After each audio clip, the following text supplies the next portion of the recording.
From Dodge City and to the territory on west, there's just one way to handle the killers and the spoilers, and that's with a U.S. Marshal and the smell of Gunsmoke.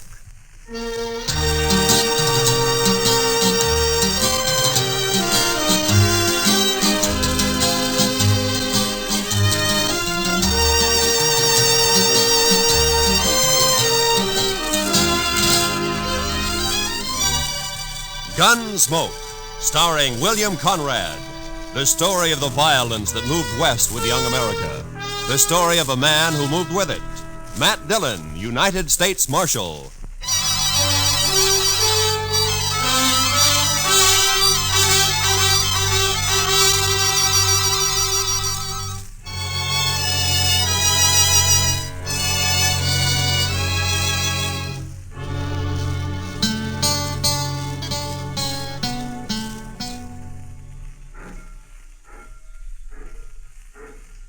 Mr. Dillon? Yeah, Chester. You want to see the prettiest sight north of the Pecos? Huh? Sight? Come over here to the window and look what's a-coming down the street. Not if it's anything besides trouble, it'll surprise me. She must have come in on the Santa Fe from the east.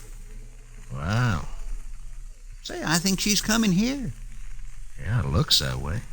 My, I should have shaved this morning. Or even yesterday morning. Now, what could a lady like that be doing in Dodge City?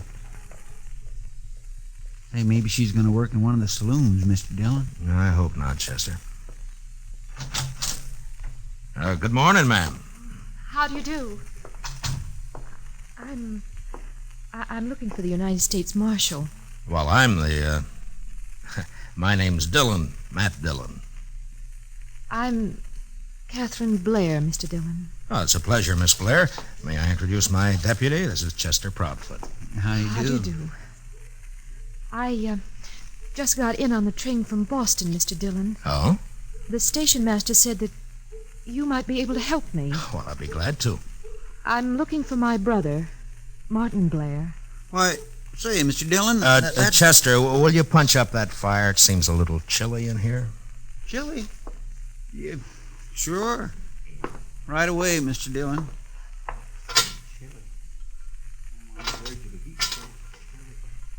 Do you happen to know my brother, Mr. Dillon? Yes. Yes, I know him. Oh, good. Then you can tell me where to find him. Well, I'm not too sure that I can. You see, he moves around a lot. Yes, I know. He left home and came out west 2 years ago, and every time he's written us, it's been from a different address. He's always been that way. Restless, I guess you might call it. Yes, I guess you might. Mother's always thinking he might get into trouble out here by himself, but I tell her not to worry. He's young yet. He'll grow out of it. I see. Meanwhile, though, you'll need someplace to stay, I imagine. Well, yes, I suppose there's a hotel. I think the Widow Markham may have an extra room. You'd be better off there than at a hotel. Your baggage at the station? Yes. Chester, will you go to the station with Miss Blair and then take her over to Widow Markham's and get her settled in a room? Sure thing, Mr. Dillon. This is awfully nice of you. Not at all.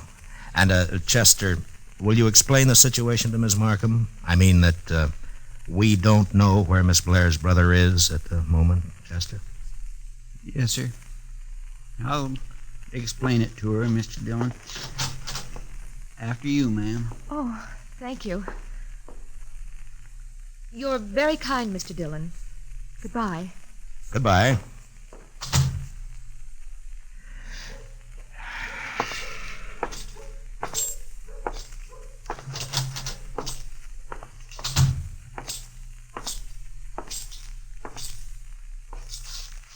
Jack? Wake up, Jack. I'm not asleep, Marshal. What do you want? A jail cell usually softens a man up. Not this one, Dillon. Not now or 20 years from now. Yeah, I know. You want something, or are you just making conversation? Your sister's in town, Martin. Kathy? Kathy's here in Dodge? She just left the office. She's looking for you. What'd you tell her? Nothing. Yet. Seems like a fine girl. You gotta get her out of here, Dillon. Don't let her find out. Get her on a train and get her out of here. Oh? Why? Maybe I'm no good, but there's no reason why Kathy should pay for it. It's got nothing to do with me. Then you won't help. You won't keep her from finding out? I don't know if I can, Martin. But I'll think about it.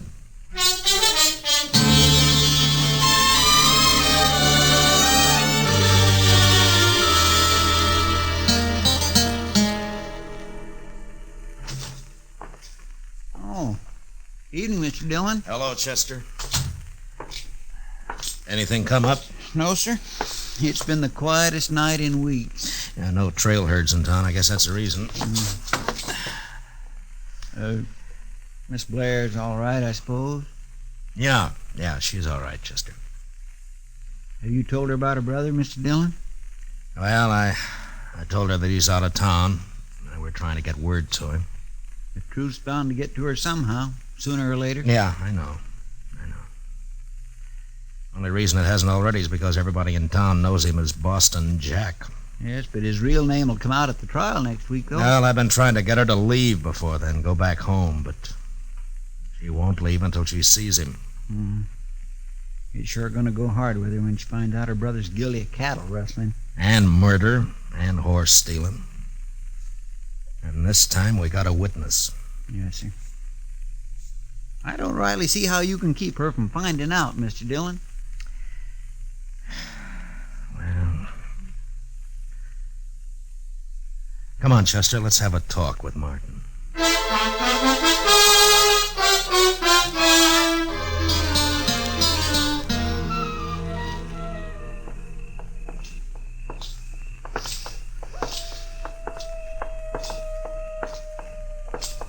Nice night, Mr. Dillon. Yeah, it's fine. Great night for taking a walk. Don't you think so, Martin? Anything's better than rotting in that cell. Well, where did you expect to end up?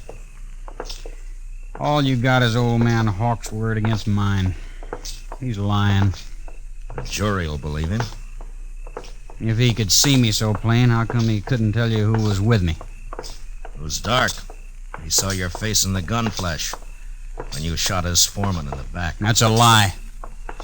As far as that's concerned, I know who was with you, but I haven't got a case against him. Red Poley. Wasn't it? I wouldn't know. I wasn't there. Mm-hmm. I'll suppose we leave it to the jury. Here's the wood of Markham's place, Mr. Dillon. Yeah. All right, Martin, let's get it straight now. You're here because you want to keep your sister from knowing the truth about you. Now, we're going in there and talk to her. Then you're going back to jail. You know the story I'm planning to tell her. I know. I just want to make one thing clear. You are going back to jail. Chester will stay on the front porch and cover you through the window, and I'll be inside with you, also wearing a gun. Don't try anything foolish. I wouldn't want to kill you in front of your sister, but if it comes to it, I'll do it. You understand? Sure. I understand. All right, let's go. I'll be there at the first window, Mr. Dillon. The parlor's on the left. All right, Chester.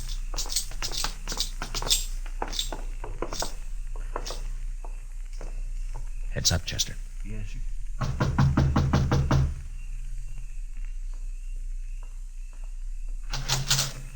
Good evening, Miss Blair. Oh, why, Mr. Dillon? I've brought you a visitor. A visit. Martin. Hiya, Kathy. Oh, Martin. Oh, Martin. Here now. Take it easy. Oh, it's been so long. Oh, Martin, why didn't you write? Well, you know how it is, sis. Say, maybe we could all go inside, huh? Oh, of course. Come on in. Come in. Oh, I couldn't imagine who was knocking. Mrs. Markham has gone to bed and... Oh, here. Sit down, both of you. Thank you, Miss Blair. Oh, Mr. Dillon. Where on earth did you find him? Well, I guess I better confess to you, Miss Blair. I knew all along where he was. What? The only trouble was I just couldn't produce him. I'm afraid I don't understand you. Well, you see, Martin's been doing some work for me. Sort of secret work, you might say. We're trying to dig up evidence on a gang of cattle rustlers around. Oh, just wait till Mother hears about that. Oh, and she was so worried about you. Yeah. It's quite a job. It's pretty hard for your brother to get away from the gang without stirring up suspicion. In fact, he's only got about an hour this evening. Oh? But you will manage more time in the next day or so. I'm afraid not, sis. I may not be able to get away again for a month. A month? In fact, I've been thinking it over, and I think the best thing you can do is to take a train back home right away. But I just got here, Martin. It's no place for you, Kathy. He's right, Miss Blair. Dodge City's no town for a girl alone. But I came all this way to see Martin. It's like I told you, though, sis. It may be a month before I can manage to get away again.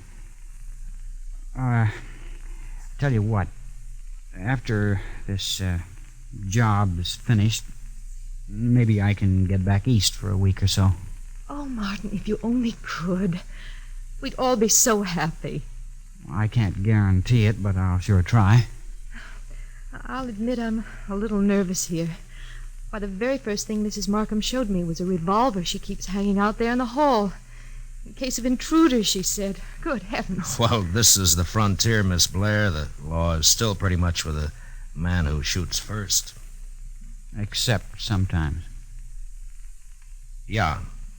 That sounds awful. Martin, you will be careful, won't you? I'm always careful. I suppose I had better take your advice and arrange to leave in the next day or two. But meanwhile, we have an hour at least. Tell me about yourself, Martin. Tell me everything you've been doing.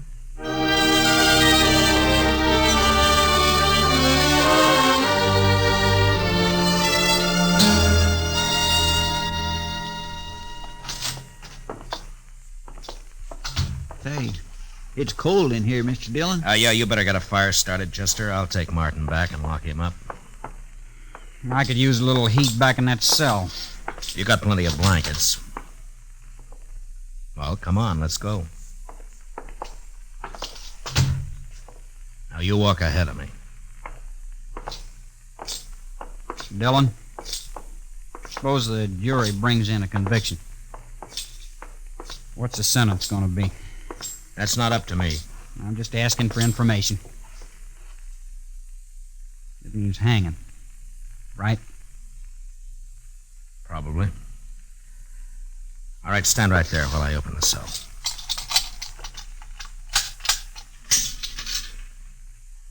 I don't want much to hang, Marshal. Nobody does. All right, Martin, get in. Slow and easy, Dillon. Put your hands up slow. Good. Now keep them that way. Where'd you get the gun? In the hall at Mrs. Markham. I slipped it under my coat when I was kissing Kathy goodbye. I'll take your gun now, Dillon. Thanks. Feels good to be holding a pair of guns again. You won't be holding them long. Maybe. One thing, though. If you take me again, you'll have to take me dead. Any way you want it. In the cell, Dillon. Come on, move.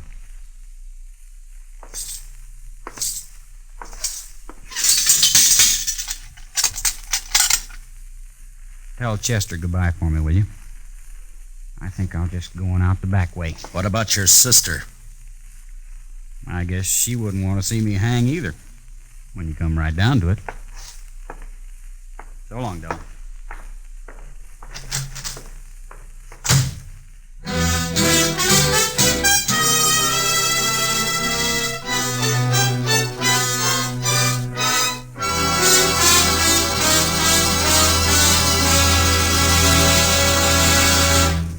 We will return for the second act of Gunsmoke in just a moment. But first, if you've ever had delusions of grandeur or a particularly soul-satisfying daydream, you'll understand the predicament of My Little Margie tomorrow night on CBS Radio.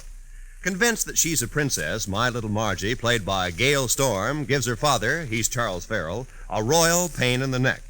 It's another comedy episode of CBS Radio's new Sunday night laugh program, My Little Margie, tomorrow night on most of these same stations. Now for the second act of Gunsmoke.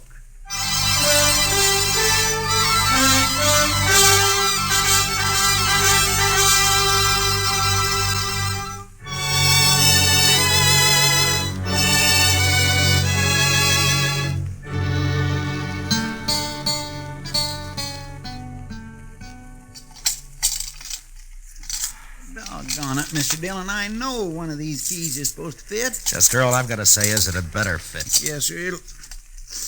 Well, that's not it.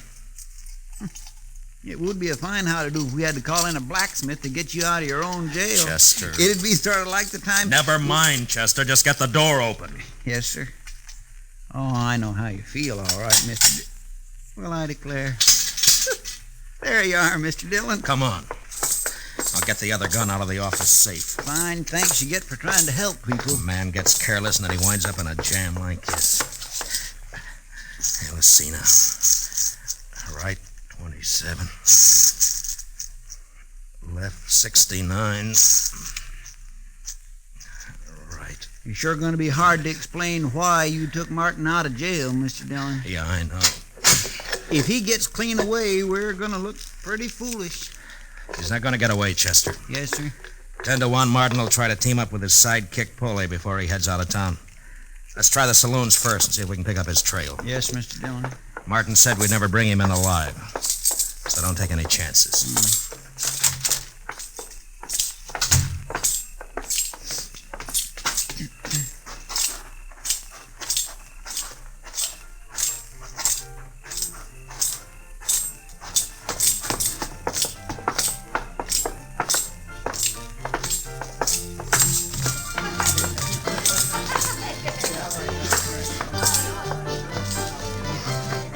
Well, sir, no sign of him in here, Mr. Dillon. Not unless he's in the back room. Let's walk over toward the bar. That's bad business, Chester. Martin's already shot one man in the back. We'll never catch him in the open, if he's got anything to say about it. Yes, sir, I've been thinking about that. Kind of makes a man's spine crawl. Hiya, boys. Heavenly day out. You act as though you were caught robbing a bank, Chester. I've always suspected Chester of having a shady past, kid. Have a drink, man? No, we haven't got time. We can't stay. We're looking for a fellow. By the way, who went bail for Boston Jack? What do you mean? Well, he was in here about 10 minutes He ago. was in here, huh? Yeah, he talked to Red Poley, and the two of them left together. I thought he must You be know out... where they went, Kitty?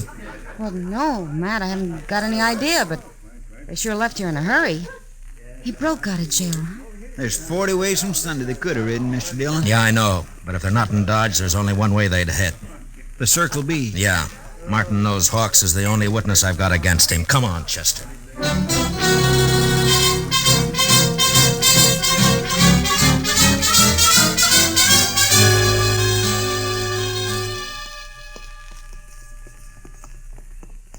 Ranch looks quiet.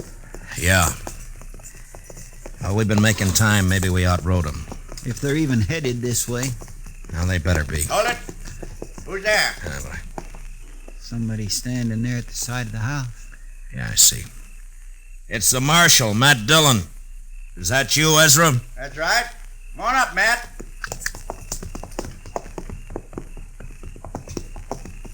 What brings you way out here this time of night, Matt? Well, I'm sort of counting on an old acquaintance of yours showing up here sometime tonight. What are you talking about? Boston Jack.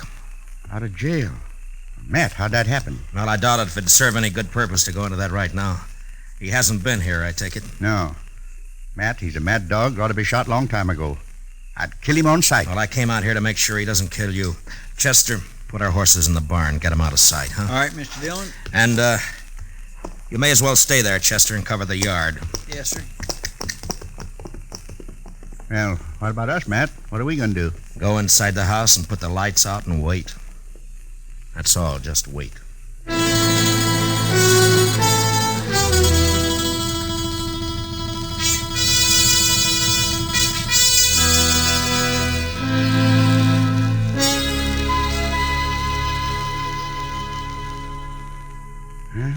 It's been 30 minutes, Matt. I think you're on a cold trail.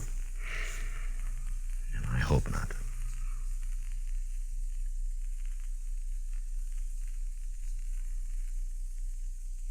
Yeah, you've had enough time to get here. Maybe not enough courage, though. They figure the odds are 2-1 in their favor. Shouldn't take much courage. People who've never killed anybody don't understand. The killer's worst enemy is his own nerve. Yeah. I'll take your word for it, Matt. I guess you sat and waited like this plenty of times. Yeah, too many. Does it ever bother you, Matt? Do you ever get to wondering if... Wait a minute.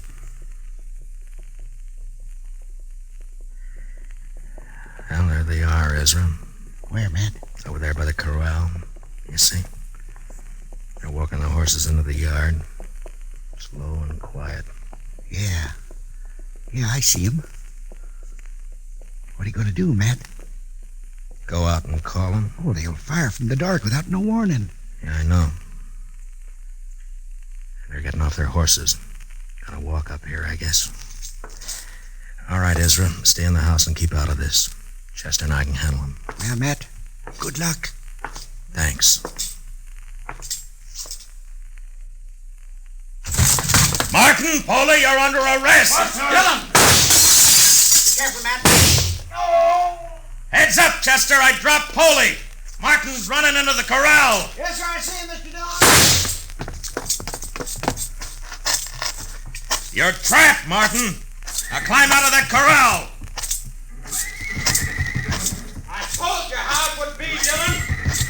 Come on in and get me. Sure, Martin. I'm coming. Mr. Dillon, he's fired the hayrick. We ought to... Look, he's trying to ride the horse out.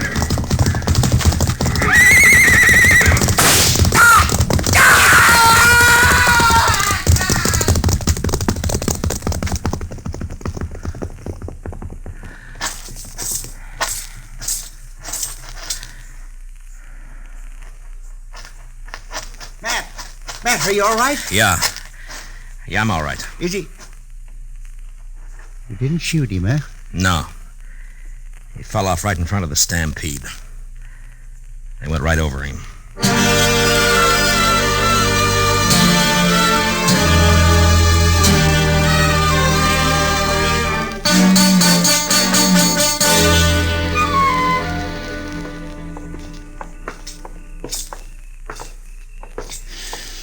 Well, here we are, Mr. Dillon.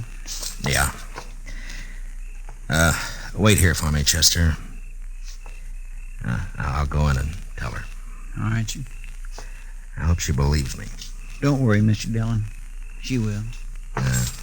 I'll be out in a couple of minutes.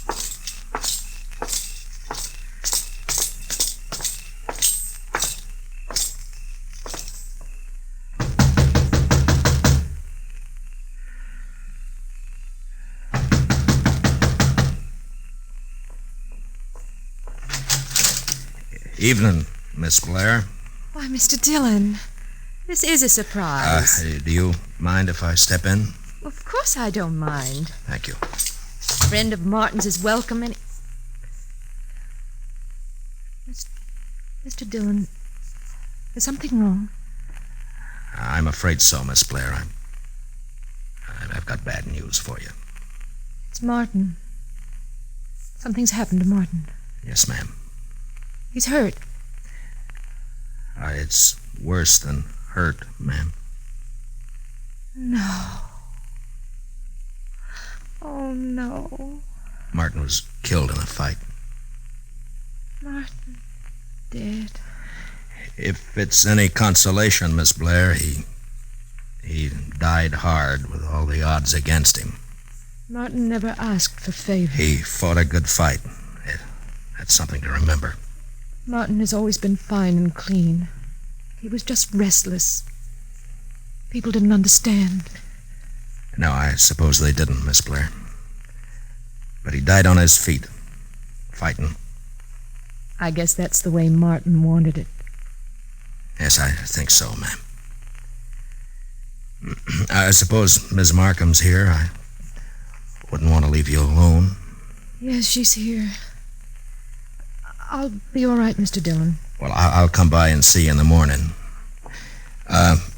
If there's anything at all I can do... You've been very kind, Mr. Dillon. I'm grateful to you. I'm sorry about this, Miss Blair.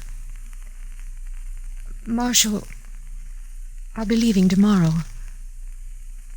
Yes. Goodbye. Goodbye, Miss Blair.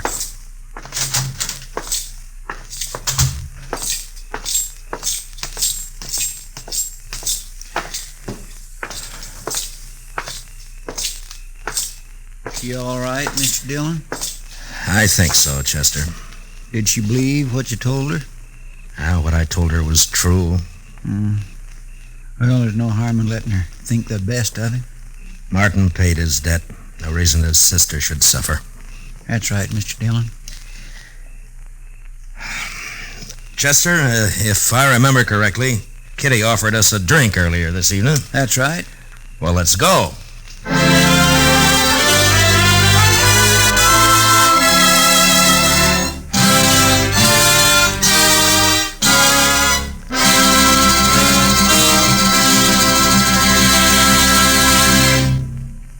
Gunsmoke, under the direction of Norman MacDonald, stars William Conrad as Matt Dillon, U.S. Marshal. Tonight's story was specially written for Gunsmoke by Les Crutchfield, with music composed and conducted by Rex Corey. Featured in the cast were Gene Bates, Sam Edwards, and Ralph Moody. Parley Bear is Chester, and Georgia Ellis is Kitty. Gunsmoke is heard by our troops overseas through the worldwide facilities of the Armed Forces Radio Service. Join us again next week as Matt Dillon, U.S. Marshal, fights to bring law and order out of the wild violence of the West in Gunsmoke.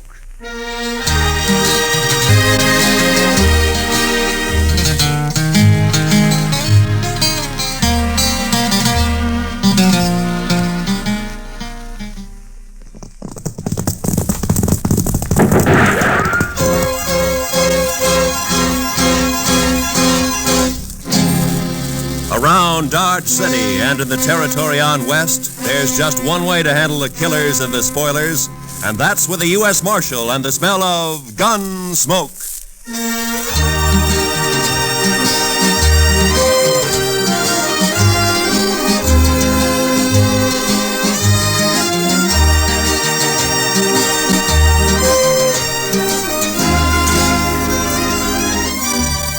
Gunsmoke, starring William Conrad. The story of the violence that moved west with young America. The story of a man who moved with it. Matt Dillon, United States Marshal.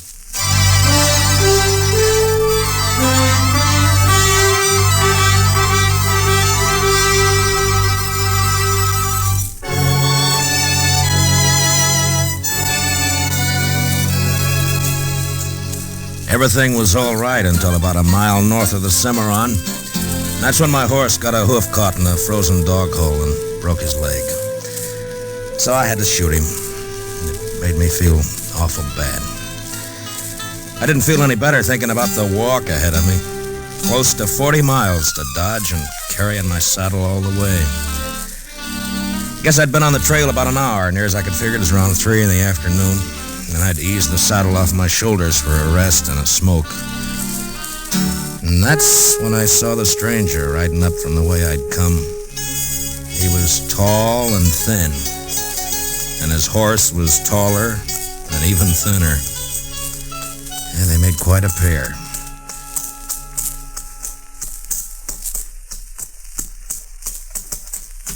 Hi. How are you? You lost? No. My horse busted his leg a way back. I'm on my way to Dodge. Oh, that's your house, huh? I saw it. Yeah. On your way to Dodge, huh? Yeah, that's right. You got any more of that tobacco? Yeah, sure. Here you are. Thanks. Thanks a lot. That's okay. Kind of a big walk you've got ahead, ain't it? Kinda. It's going to be dark soon. You figure making camp? That's the idea. Well, it's too bad. Yeah. Do you need any food? No, thanks. I got enough. Well, I thank you for the tobacco. Sure. Anytime.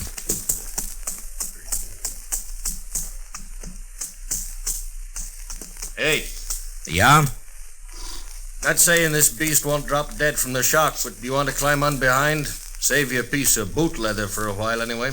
Well, I'd be much obliged if you think that animal of yours can carry us. Well, she won't mind. Should have been dead a long time ago, except she don't know it. She don't mind. Well, okay, thanks. Here, will you hold my saddle till I get up, huh? Yeah, give it here. Yeah. Can you manage the saddle? Yeah, give it. Yeah, I got it. Yeah, let's go.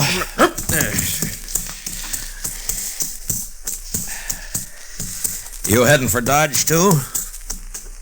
Not in particular.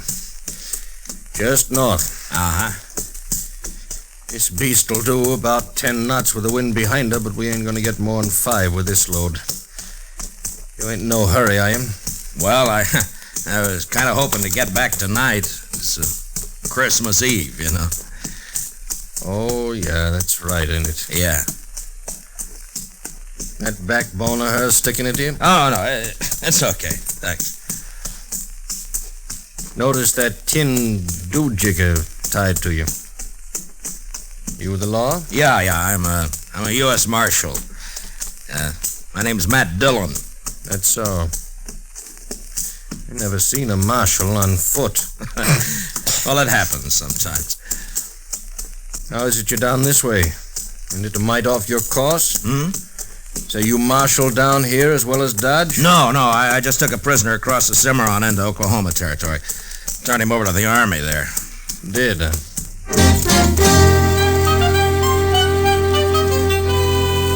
And then he shot up tight. We must have ridden a couple of miles without a word. I got to thinking about Dodge and Chester, Doc, and Kitty, and the rest of them. You know, there's something pretty special about any place at Christmas time. The backbone on the stranger's nag was just about to split me in two when he talked up. My name is Cowley. Oh? Amos Cowley. We better heave to a spell. She's breathing mighty hard. All right, hold up. Yes.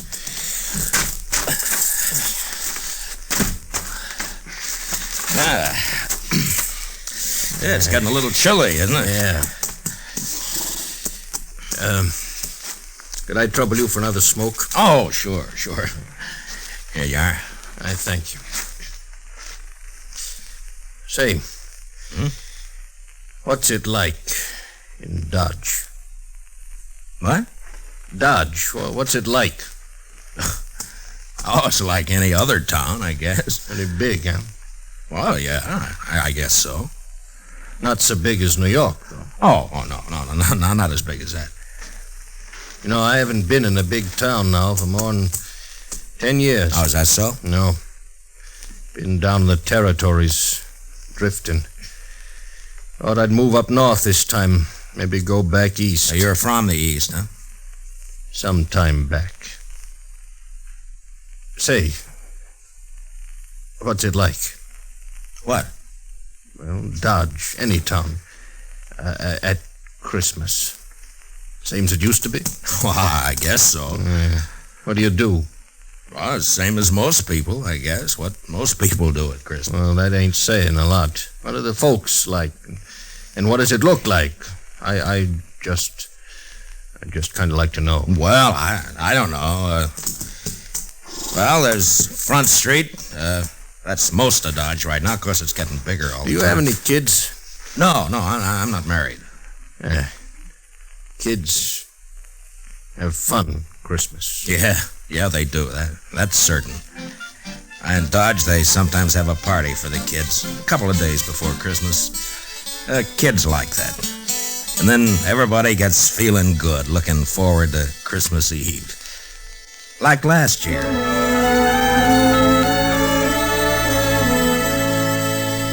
There was snow on the ground, but the sky was clear. You could even see the stars. I was going down the street to the Texas Trail to meet Doc and Chester. Chester, he's my deputy. Doc's a doctor in town. We had some work to do later on in the evening. You could see the light shining behind the curtained windows, and almost everybody had a sprig of holly berries hanging up. They'd got some from the east a couple of days earlier. I remember running into John Bumby. He's a kind of general handyman in Dodge. Never says much, but he sure had a lot to say that night. Oh, hello, Marshal. Oh, hi, John. A lovely night for Christmas Eve, isn't it? Yeah, it certainly is, John. Yeah. Pretty fine night. Peace on earth, goodwill to men. Mr. Dillon? Yeah, that's the way it should be, John. You know, Marshal, this is going to be quite a night for me. Yes, sir. Oh, is that so? Oh, yes, sir. Tonight, I'm asking Mrs. McNish to become Mrs. Bumby. What? Mm-hmm. Why, John, I didn't know that. Oh, I know it's been a mighty fast secret, but I'm popping the question tonight. Well, I wish you a lot of luck, John. Hey, I'll tell you what. Come by to the Texas Trail later, and we'll have a drink on it. Oh, I will. I really will, Marshal. You're good and kind, Marshal. Good and kind. Merry Christmas, Marshal Dillon. Merry Christmas. Well, the same to you, John.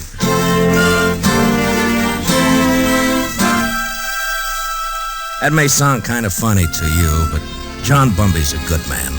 A little peculiar sometimes, but good as they come. And they don't make enough like him. Of course, most everybody in Dodge suspected Doc and Ms. McNish were sweet on each other. But it just goes to show you. I'll tell you about John and Ms. McNish a little later. So I went on down the street. You know, it's a funny thing about those words, Merry Christmas. Men say it to each other, and, well, it makes them feel kind of good. Yeah, I know what you mean. Used to be a seafaring man myself. When you're on the sea and it comes Christmas, things like that they can count a lot. Yeah. And we might as well get underway again, huh? Sure. All right. Hey, you want to take my saddle? Give it here. Okay. All right. Give it to me. Okay. I guess you'll miss it in Dodge tonight. Won't you? Well, if you could get a little more out of this nag of yours, we might make it tonight. No, there's not a chance. She'll be on her beam ends pretty quick. She's been on a long reach since sunup. Oh. Mighty bare country up this way. All right, depends on what you're used to, I suppose. Mighty bare where I've been, too. It's not like the sea. That's always different. How come you left it? I always heard a sailor doesn't ever get it out of his blood. The sea? Guess you can get it out of your blood, all right. You got the right reason you can. Yeah, I guess so. Hey, you trying to get something out of me? Well, no. Get what? I would just remark. You want to ride with me? I don't want any talk about the sea. Well, you brought it up. Get it.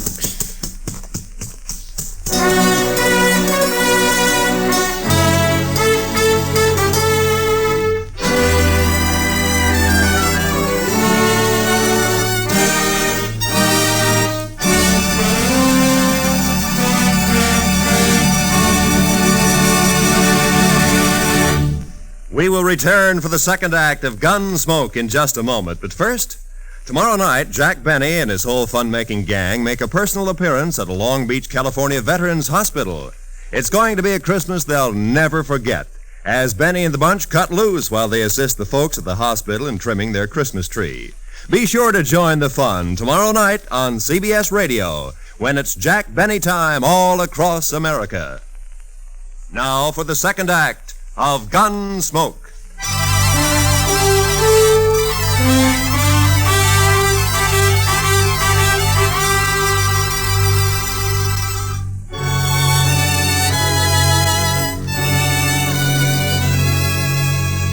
Amos Cowley sulked his way along the trail for the next while. And then it was almost like he couldn't stand the quiet. Or maybe he had things on his mind. He turned his head. Go on.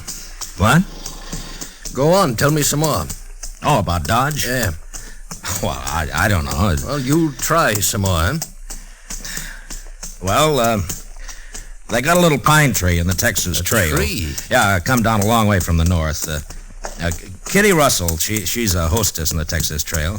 Well, she got a lot of ribbon and gewgaws and made it look real nice. That was last Christmas.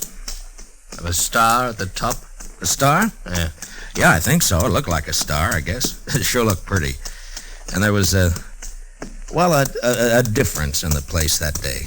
Everybody was celebrating and feeling real good.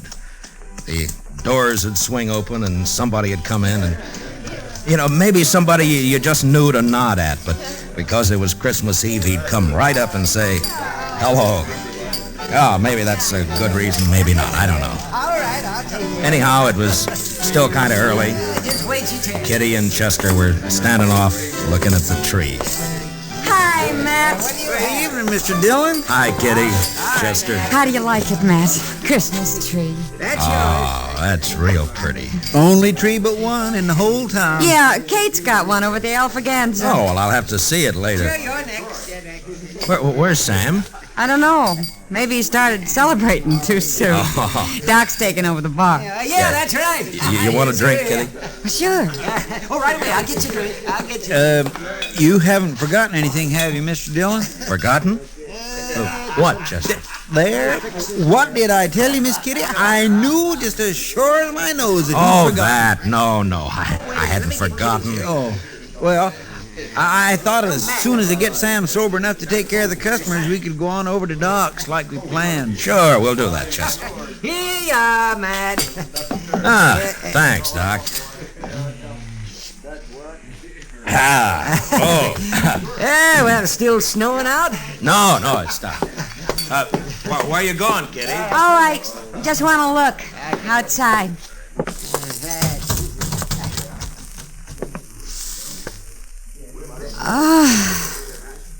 Real pretty.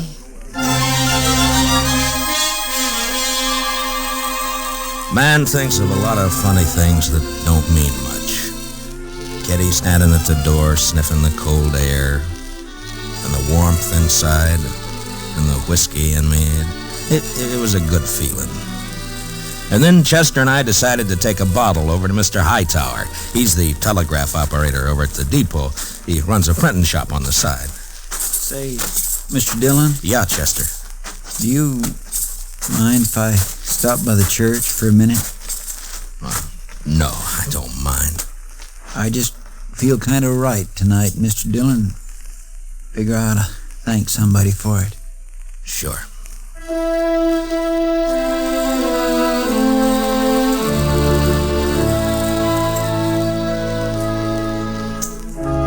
So we stopped by the church. I've never been much of a man for church, I guess, but I went along with Chester. Wasn't anybody else there, just the two of us. Guess we sat for 10 minutes in that place. Chester a little way off with his head bowed. There's a lot of peace in a church. Maybe it's the quiet. Maybe it's the good that people find in there. Whatever it was, it made a man feel glad about pretty much everything. I haven't been in a church since I don't know when. Oh, is that so? Heave to. Well, she's becalmed again, mister. Okay.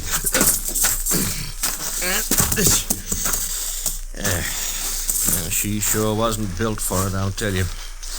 You ever see anything like that? She is kind of old, isn't she? I've had her going on 8 years. She hasn't changed a mite. Eats like a pig and looks like a four-legged mizzenmast. Smoke? Don't mind. Hey, what about that fella Hightower? Did you get that bottle to him? Oh, sure. Yeah, I guess it was lonely over in the depot all alone. He was glad for the company. There was a wood fire burning in the stove, but it didn't keep out the cold much.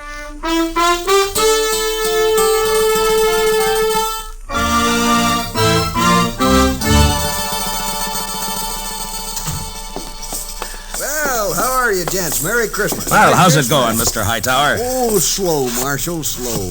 Bit of excitement about an hour back, though. That so? Yep, 9:15 got stuck between here and Hutchinson. Lots of snow back there. They getting her out? Oh, sure, they're trying, but I'm sure glad I'm not on it. It's going to be a cold night on that train. Well, it's kind of chilly in here, isn't it, Mr. Hightower? Any warmer, and I'm going to sleep. Well, say, we brought you over a bottle of Irish for company. Jameson's, well, I declare I was just thinking about a tot before you boys come in. Now, that's real friendly. Will you have a drink with me? We sure will. Let's open her up, huh? A couple of glasses up on the shelf there, Chester. Get them down, will you?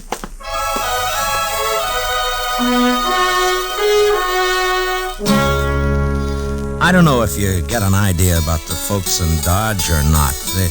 They're not any different than any other people, or the town either. I guess maybe it's a pretty small place at that.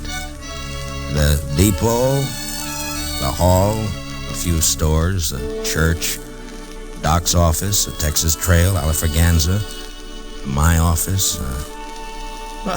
Not much, but it's where you live, you know? Sounds all right. I lived in a town once back east. Small. I know what you mean.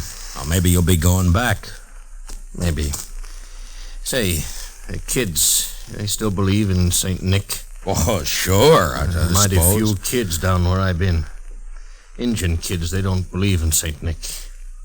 No reason they should, I guess. I used to believe in it, you know that? Well, I guess most people did one time or another. Hey, you figure we come maybe 10 miles? Maybe. Yeah, it's getting dark. Yeah. Well, come on. You want to ride the saddle for a bit? Oh, no. That's okay. Well, then okay. We rode on, and I thought about last year, about Kitty, Doc, and Chester and me going over to Doc's place after Doc got tired at Tendon Bar at the Texas Trail. It was about 1:45, and we stood around and sang Christmas carols.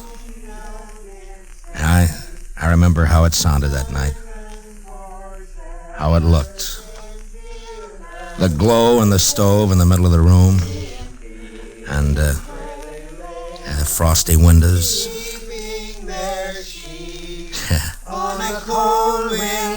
Yeah, it was Christmas Eve, all right. Was so deep. Noel, Noel, Noel, Noel.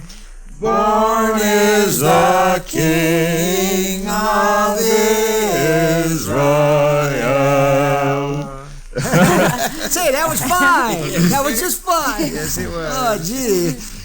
Say, now, what do you say if we... Hey, Listen. Huh?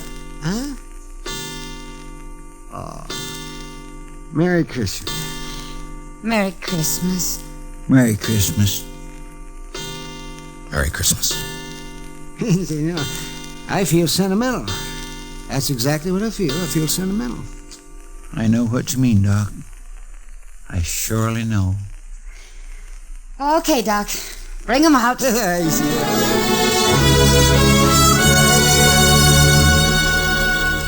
And And I remember how Doc scuttled over to the bureau and brought out some packages. The presents weren't much, but it didn't matter what they were. And when we'd finished opening them, it was Chester who said what we were all thinking. I just want to say, Miss Kitty, Doc, you, Mr. Dillon, I just want to say that this is the best doggone Christmas I ever had. And that's what I want to say.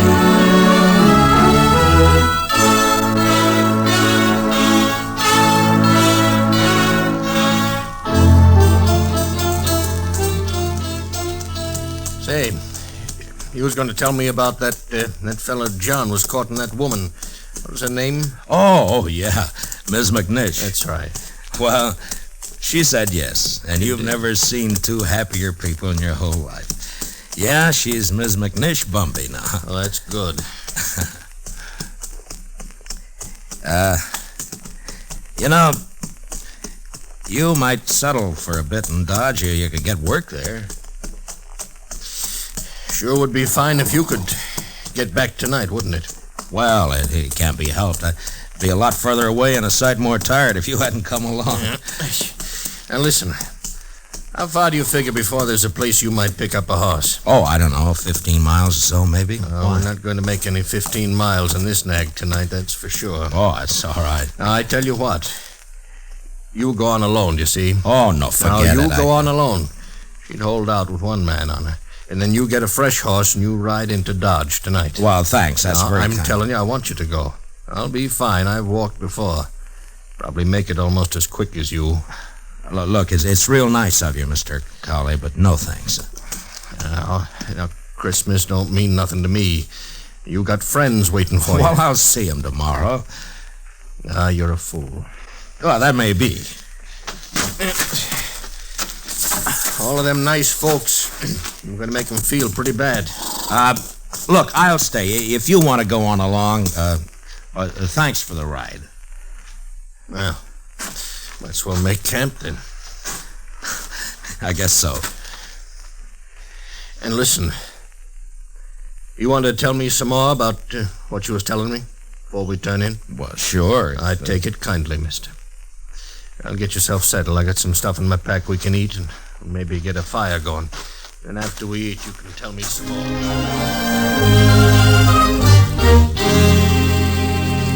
We made a fire and then shared what we had for supper. He seemed to soften up after that, and we talked for a couple or 3 hours.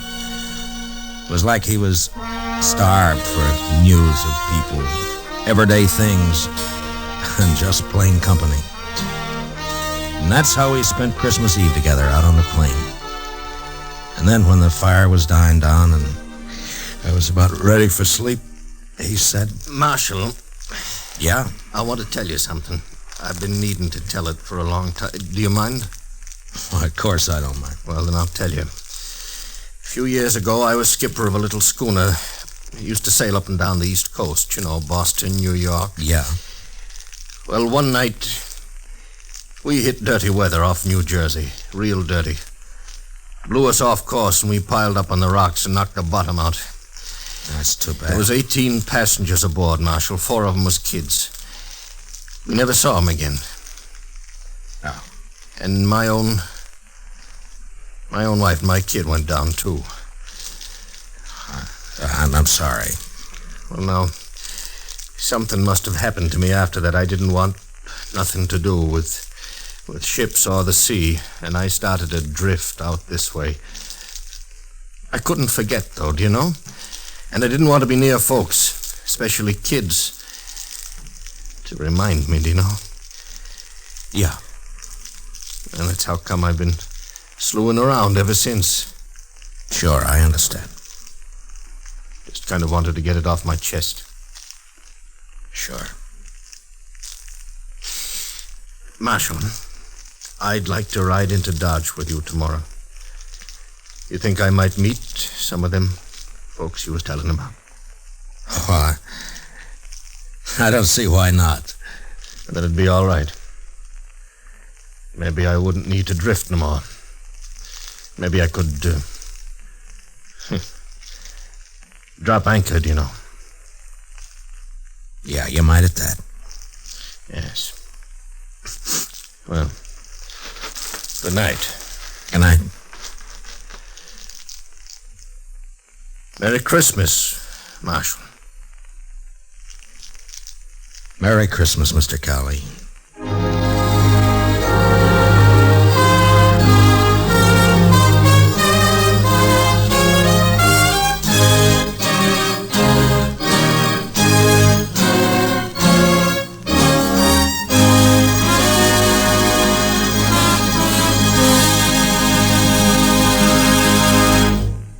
Gunsmoke, under the direction of Norman MacDonald, stars William Conrad as Matt Dillon, U.S. Marshal. Tonight's story was specially written for Gunsmoke by Anthony Ellis, with music composed and conducted by Rex Corey. Featured in the cast were Lawrence Dobkin, with Harry Bartell and John Daner. Parley Bear as Chester, Howard McNear as Doc, and Georgia Ellis is Kitty. Gunsmoke is heard by our troops overseas through the worldwide facilities of the Armed Forces Radio Service. Join us again next week as Matt Dillon, U.S. Marshal, fights to bring law and order out of the wild violence of the West in Gunsmoke.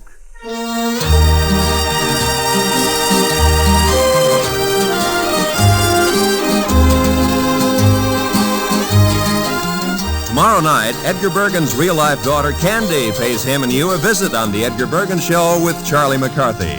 Candy and Charlie hit it off fine, but Edgar has cause to regret his hasty decision to invite his 6-year-old daughter into the show, especially when she starts throwing her voice. Sounds like fun tomorrow night on most of these same stations when CBS Radio presents The Edgar Bergen Show with Charlie McCarthy. This is Roy Rowan speaking. And remember, Eve Arden as our Miss Brooks teaches you how to laugh every Sunday on the CBS Radio Network.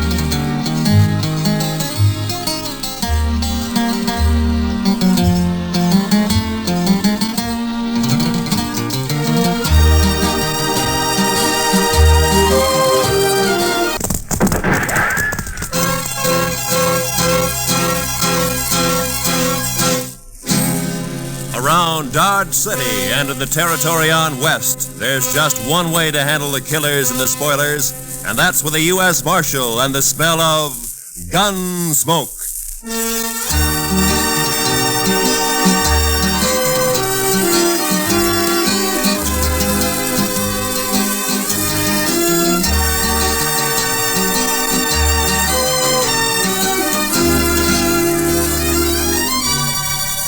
Gunsmoke, starring William Conrad.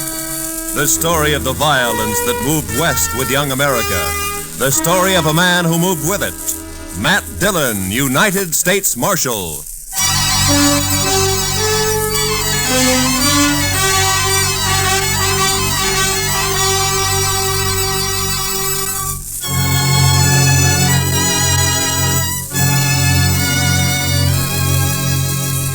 It was over 100 miles back to Dodge, but I figured I could make it easy in a day and a half.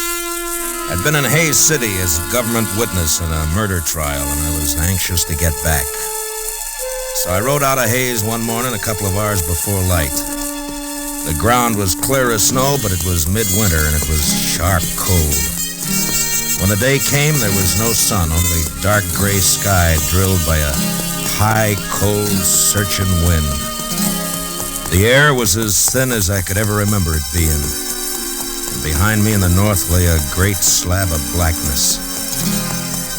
When I saw that, I should have turned back, for the wind stood out of the north, too, and sooner or later it would drive that black slab right down on top of me.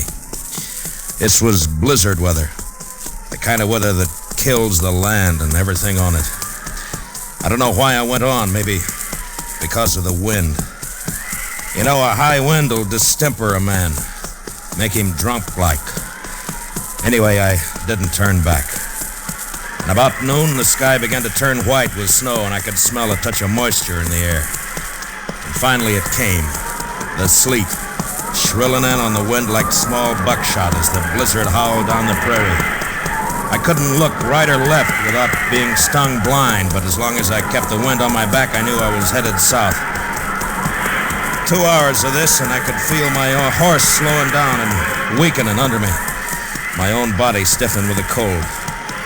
Men died when they got caught in a thing like this. They died easy. Another hour passed, and my horse was carrying his head close to the ground. I figured he'd stumble soon, so I kicked my feet out of the stirrups and braced myself against the horn. By now, the wind had really gotten into me. And when I saw the blur of a ranch house up ahead, I thought maybe it was a trick. But a few minutes later, we rounded a corner of the place and stood at last in the lee of the storm. I slid down and got up to the door and pounded on it. And I waited. Then I pounded again. Then the door came open and a figure stood in the light. Who are you? Bring him in, Alvy. Any man out in that weather's been made harmless. Get inside. Out of the way, Alvy, you fool. All right, stranger, hands in the air. High. That's better. Unload him, Alvy.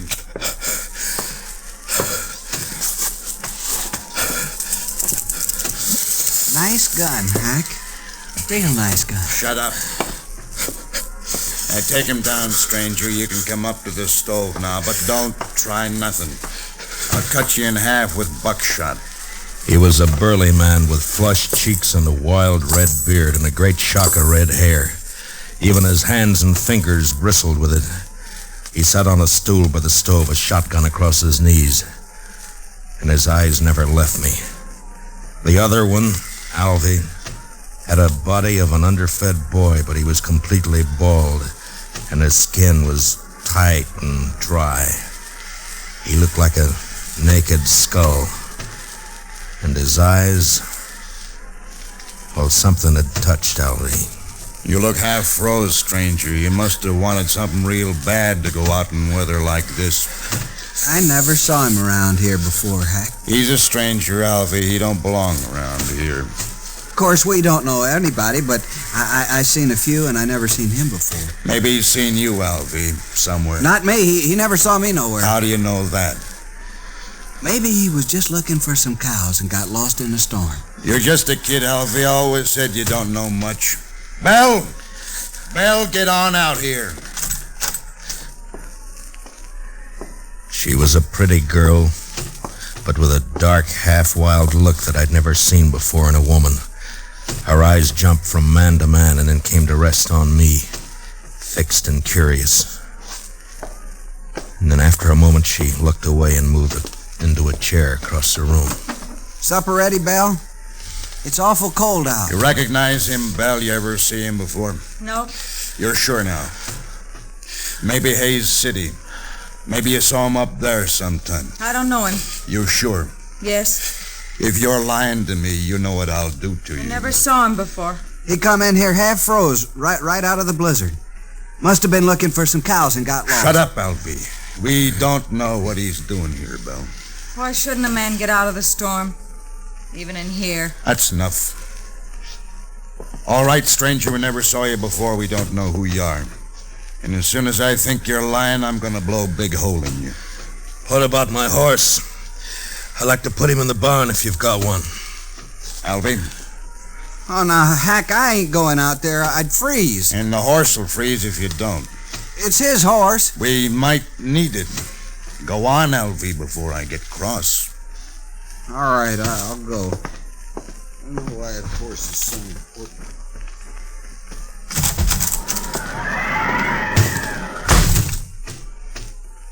Alvy's a good boy. He'll put your horse up. Thank you. Supper's about ready. Leave it. I want to talk to our friend here first. Maybe we won't have to feed him. Potatoes will get mealy. They better not, that's all. I'm right curious about you, mister. I've noticed that. I'll blow your guts all over the wall. You make fun of me. Don't get me mad, mister. I got the shotgun. The meat'll be boiled to shreds if we don't eat soon.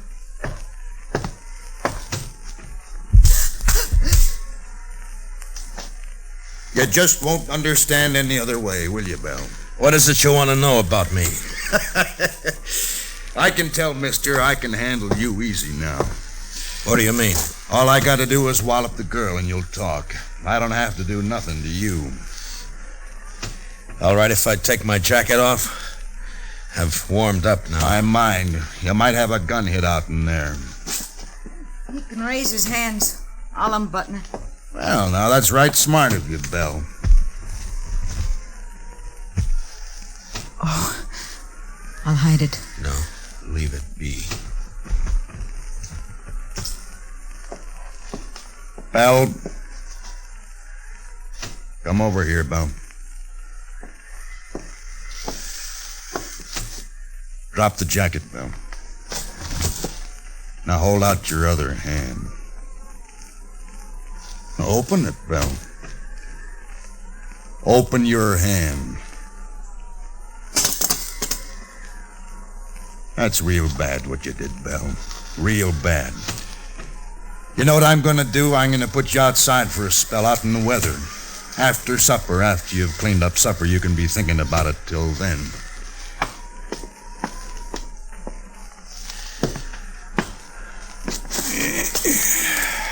United States Marshal. You're in bad company, Marshal. You shouldn't have come here. Oh? It looks to me like I sort of struck gold coming here. Now, why do you talk like that, Marshal? I still got the shotgun. Let me hit that stove. Seems like it's getting colder and colder. You didn't see any sign of nobody outside, did you, Alvy? What? Who? Somebody might have come along to cover the marshal here, it's all. Marshal? What marshal? Me. I'm a marshal, Alvy. Shoot him, Hack. Shoot him. Shut up and answer me. Was there sign of another horse, footprints, anything like that?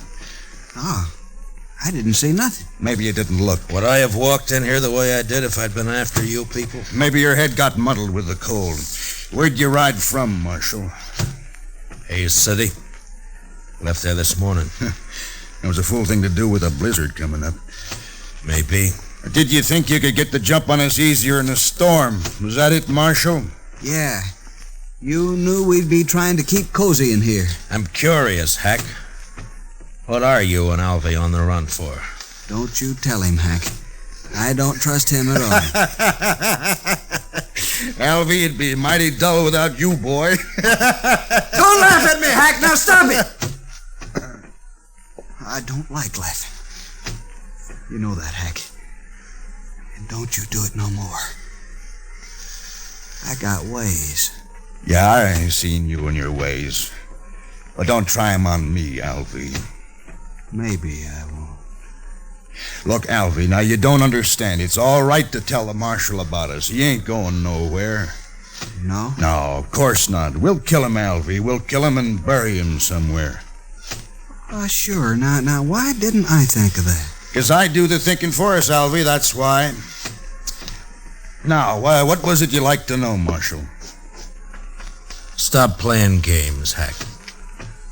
Me and Alvy are wanted for murder.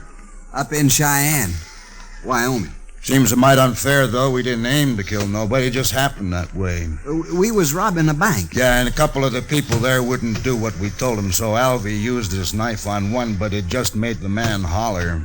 You could hear him all over town. And we had to shoot our way out after that. Must have killed 3 or 4 people. I know I killed 2. Worst of it was, Marshal, all we wanted just then was some money. We didn't care about killing anybody.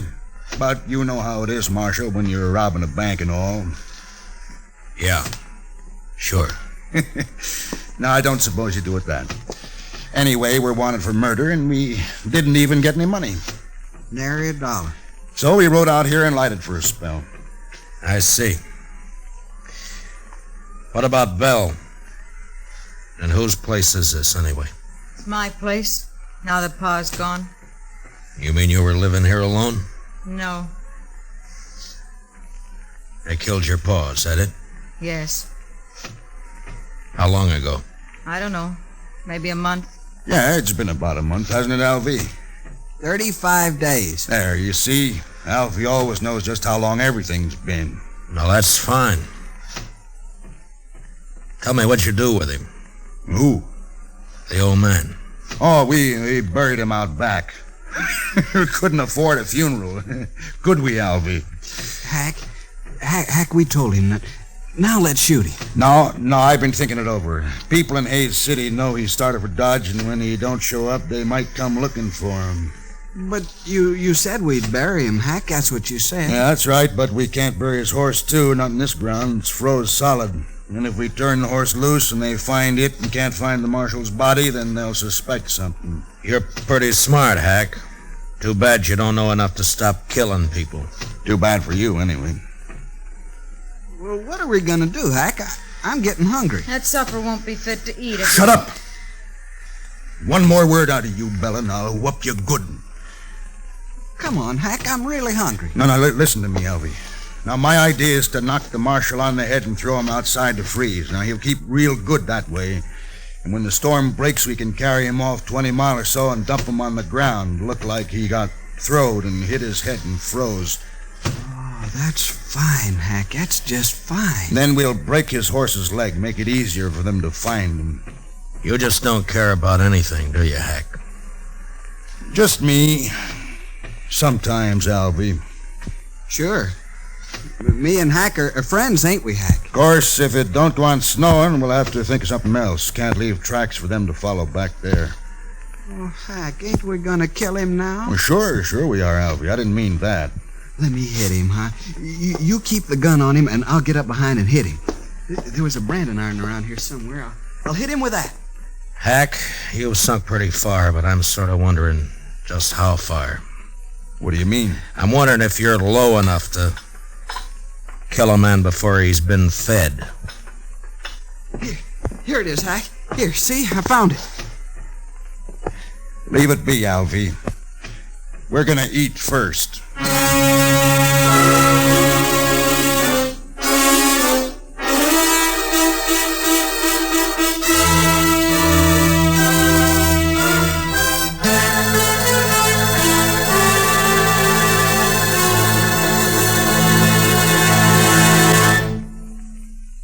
We will return for the second act of Gunsmoke in just a moment. But first, this Sunday night, Lionel Barrymore is your host and Joseph Cotton the star on Sunday Night Playhouse's gripping historic drama based on the life of Peter Marshall.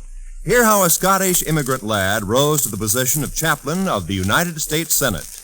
A story you'll agree is far more fascinating than fiction.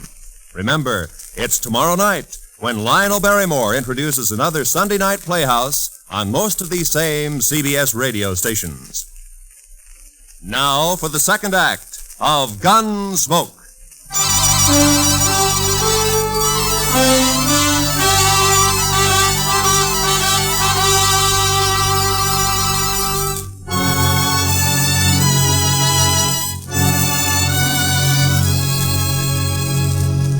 It was only 5 in the afternoon, but the blizzard had darkened the land, and its blackness showed in at the windows.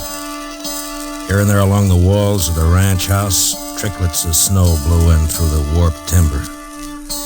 In the kitchen, Hank sat directly behind me while I ate. Later changed places with Alvy and fed himself heartily, as though he had nothing at all on his mind. Hack was just a nerveless brute, born with no conscience at all. His intelligence was the instinct of an animal that snapped at or killed whatever got in its way of survival. Every living thing was his enemy.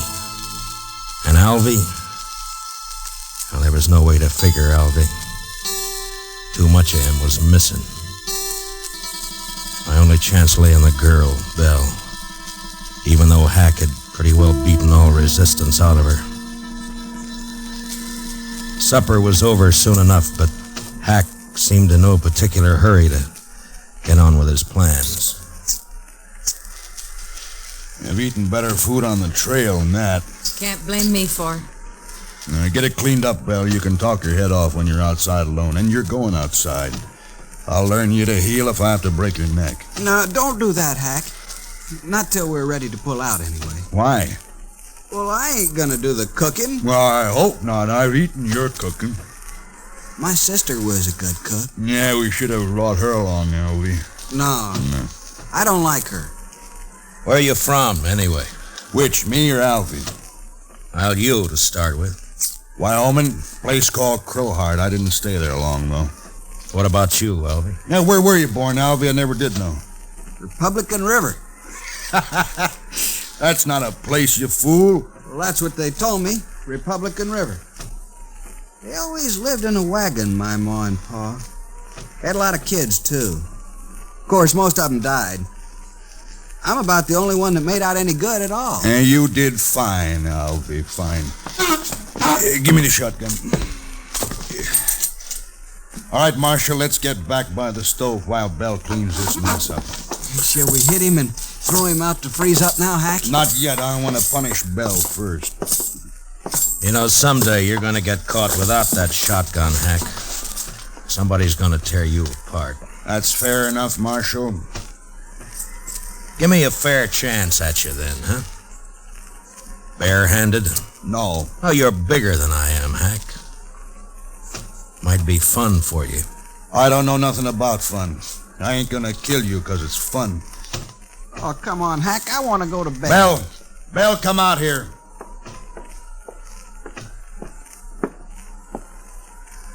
Get outside like I told you.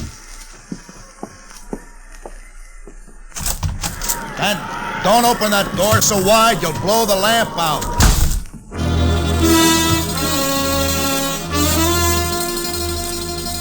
Belle had walked through the room and out the door without a glance at any of us. I figured she'd go down to the barn where she'd be all right for a little while anyway. But I knew I'd have to make a move soon. I sure wasn't going to sit there like a fall hog and let Alvy knock me in the head whenever he got ready. But it didn't take much more sense to try to jump Hack in that shotgun and let him blow me all over the place. It was a beggar's choice, and the more I thought about it, the madder I got. Heck, I'm sleepy. I'm gonna hit him and go to bed. You can do what you want after, but I ain't staying up all night. Alvy's got his mind made up, Marshal, I can tell. Just what do you call his mind, Hack? I got ways to fix you, Marshal. Nah, never mind, Alvy. Wrap something around that iron, otherwise it won't look like he hit his head on a rock. What difference it makes? Do what I say, Alvy. All right, Hack. Here, I'll use this curtain. Now, keep your eyes on me, Marshal. Alvy moved around behind me and was getting a good grip on his branding iron.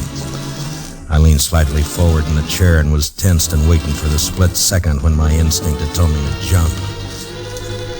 And then suddenly the door was flung wide open and the wind roared in, almost lifting the room as it came. The lamp flared and then went out as I plunged sideways from the chair. Did you hit him, Alvy? Did you hit him? You bloody fool!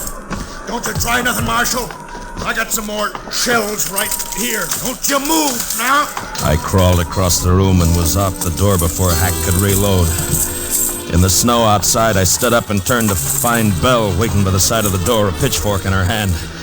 I couldn't see her face very well in the dark, but I could tell she was shaking with cold. I reached out and took the fork from her and then flattened myself against the wall and waited. I was afraid it was you he shot. That was a smart trick, Belle, throwing the door open that way. He shot Alvy, didn't he? Yeah. Good. I think he's found out I'm not in there. What are you gonna do? Wait. Marshal! Marshal! I'm going to kill you and the girl both now. I waited, praying he'd come through the door before my hands got too cold to hold the pitchfork. And finally, the barrel of the shotgun appeared, waist high, and began to poke its way around in our direction. It was stupid of him, but a man behind a gun often gets a false sense of power. I let him shove it out 3 or 4 inches, and then I slammed down on it. Then I jumped into the room. Hack tried to club me with a gun, but he missed. And I got in under him with a fork and lifted him off his feet. And he struggled for a moment like a speared fish and then went limp. And I let him fall. One of the prongs had reached his heart.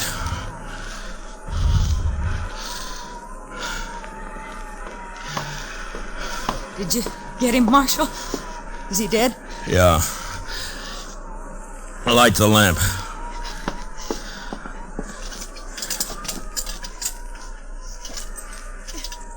I can't do it, Marshal. My fingers are too stiff. Here, I'll do it.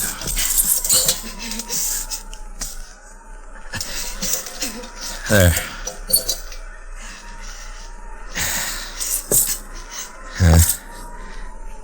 Quite a mess in here. Why don't you wait in the kitchen, Belle? I'm all right, Marshal. But I can't help you much till I get warmed up some. Now then, you stay by the stove, huh? I'll lug these people outside. Thank you, Marshal.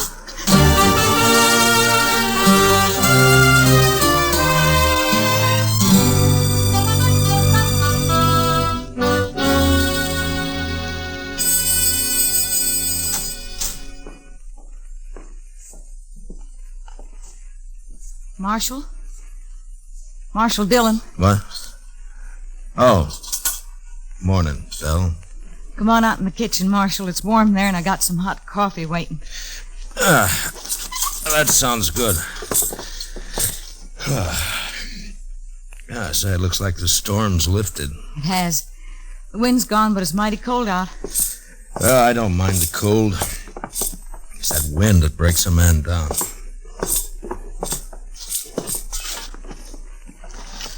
There. Get some of that in you.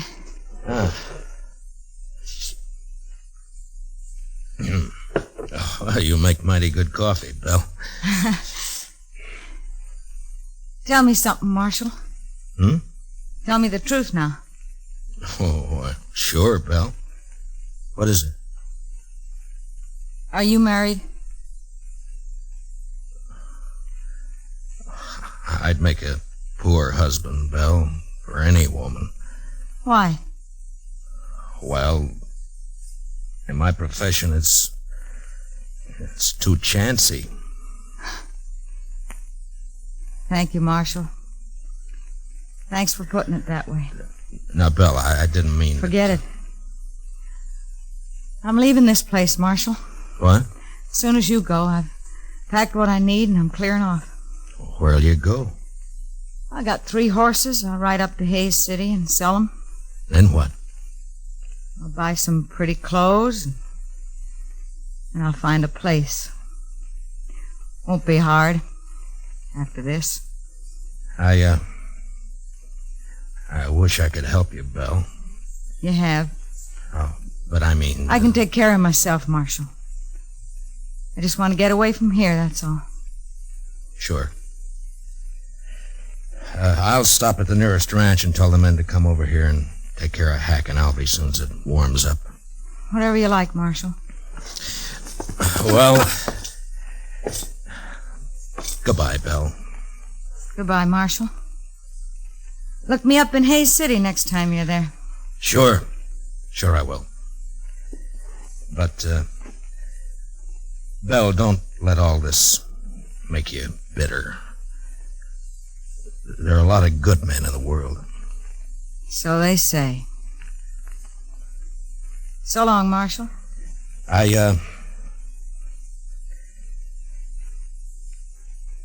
So long, Belle.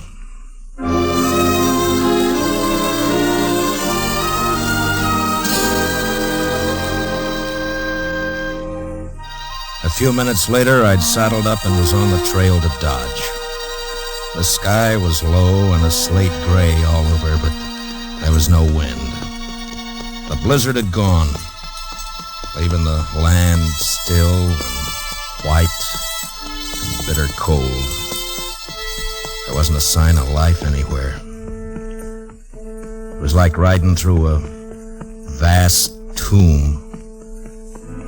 I found myself feeling like a trespasser, as though something had gone wrong, and I wasn't supposed to be there at all.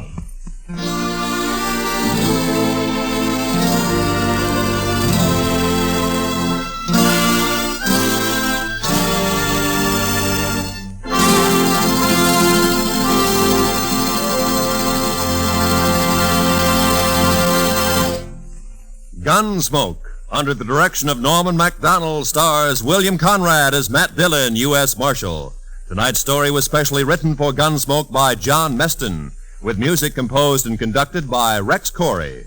Featured in the cast were John Daner as Hack, Harry Bartell as Elvie, and Vivi Janis as Belle.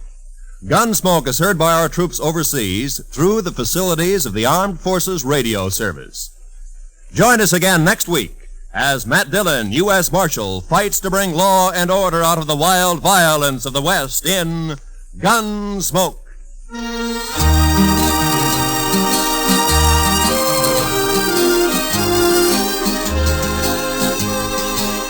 Starts this Monday, a new run for Road of Life, returning to CBS Radio to join the rest of your daytime listening favorites at the Star's address. Road of Life, telling the day-to-day story of surgeon scientist Dr. Jim Brent, will keep your interest at a high point.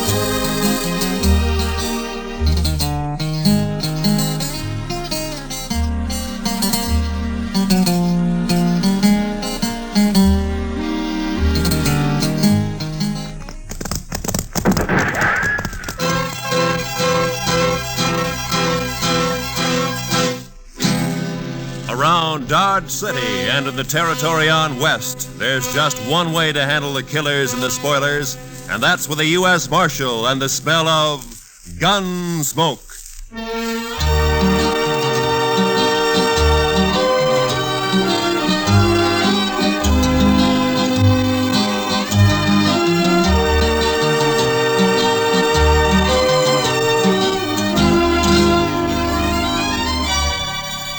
Gunsmoke, starring William Conrad. The story of the violence that moved west with young America. The story of a man who moved with it. Matt Dillon, United States Marshal.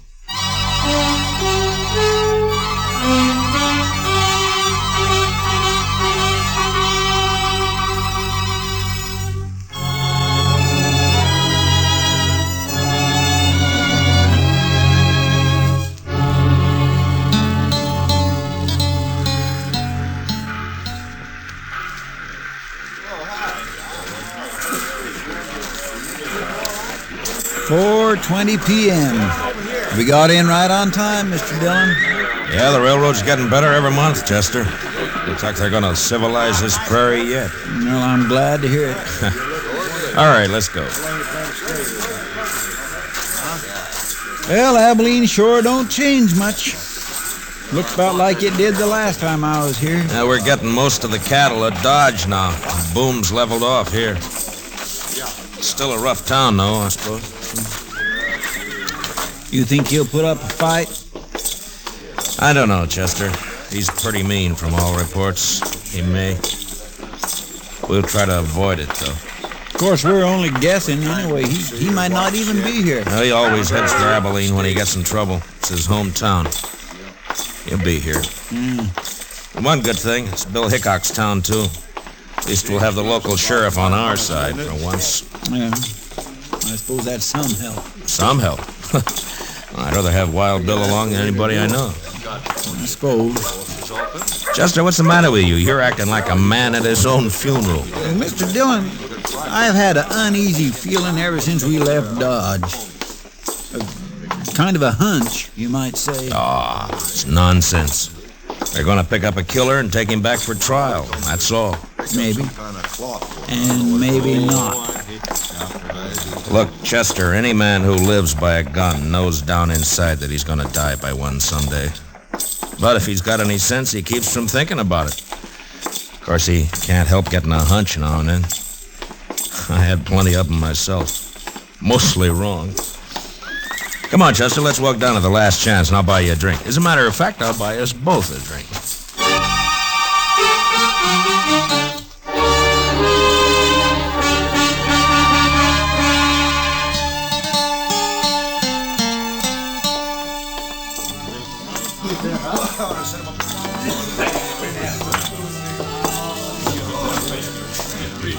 What'll you have, boys?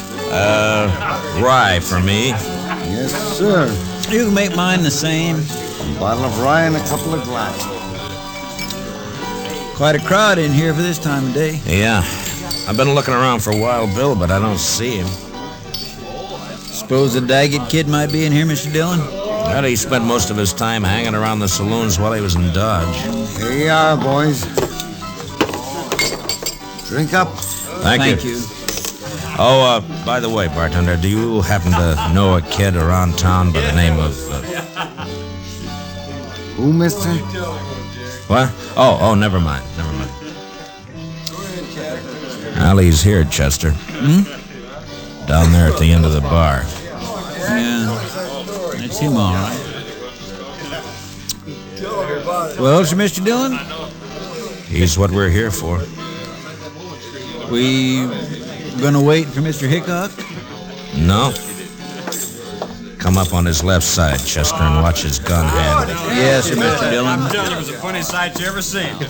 Bullet knocked that scrawny hound dog end over end. First shot fired. Caught him right in the back of the...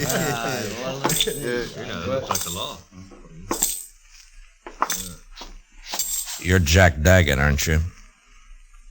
That's right, mister. What about it? My name's Dillon, U.S. Marshal from Dodge. You're under arrest. You're kind of out of your territory, aren't you? Marshal's territory's anywhere. I'll take that gun of yours now. You will, huh? All right. Drop it. Drop the gun. Let go of my wrist! The gun! Drop nothing! You heard the marshal? Oh! That was easy, Mr. Dillon. A lot easier than what I thought it'd be. All right, Chester, put the cuffs on him. Yes.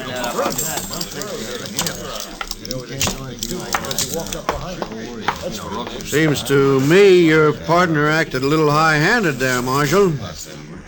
It does, huh? Now, he had no call to slug that boy in the head that way. Would you rather I'd have put a bullet in his belly? Chester saved his life, that's all. He was drawing on me. Well, now, if you'd come around and seen me before you started anything, you wouldn't have had this trouble. My name is Rourke. I'm the town constable here. I see. Young Jack here told me all about that shooting out in Dodge. Said they ganged up on him in a poker game, tried to cheat him. Forced him to shoot his way out. That's a good story. It's too bad it didn't happen that way. All right, Chester, let's get him on his feet and go find the sheriff. I reckon you won't be finding him, Marshal. Why not? Hickok's up at Topeka. Won't be back for a week or 10 days. Meantime, I'm the law in Abilene. And I got a favor to ask from you.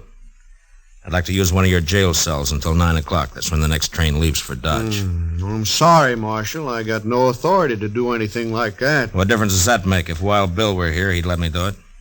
But Wild Bill ain't here. I see. A lot of us folks here like to run our own town. We don't like outsiders coming in and taking over. 4 hours till that train leaves, Marshal. I think you're going to find 4 hours is a long time. Meaning? This young fella you arrested has got a couple of older brothers. The Daggett boys. You probably never heard of them, but you're going to. They're not going to like this. I don't care much what they like. Maybe they'll teach you to care when they hear about this. And they'll hear. Like I said, 4 hours is a long time. Look, I want you to get this straight. I came here to arrest the killer and take him back to Dodge to stand trial. I got him under arrest now, and I'm going to take him back. Maybe. All right, Chester, let's get him out of here. Get hold of his other arm there. Lift him up. Yes, sir. Take him out if you want. Mr. Dillon? What is it, Chester? Maybe it was too easy.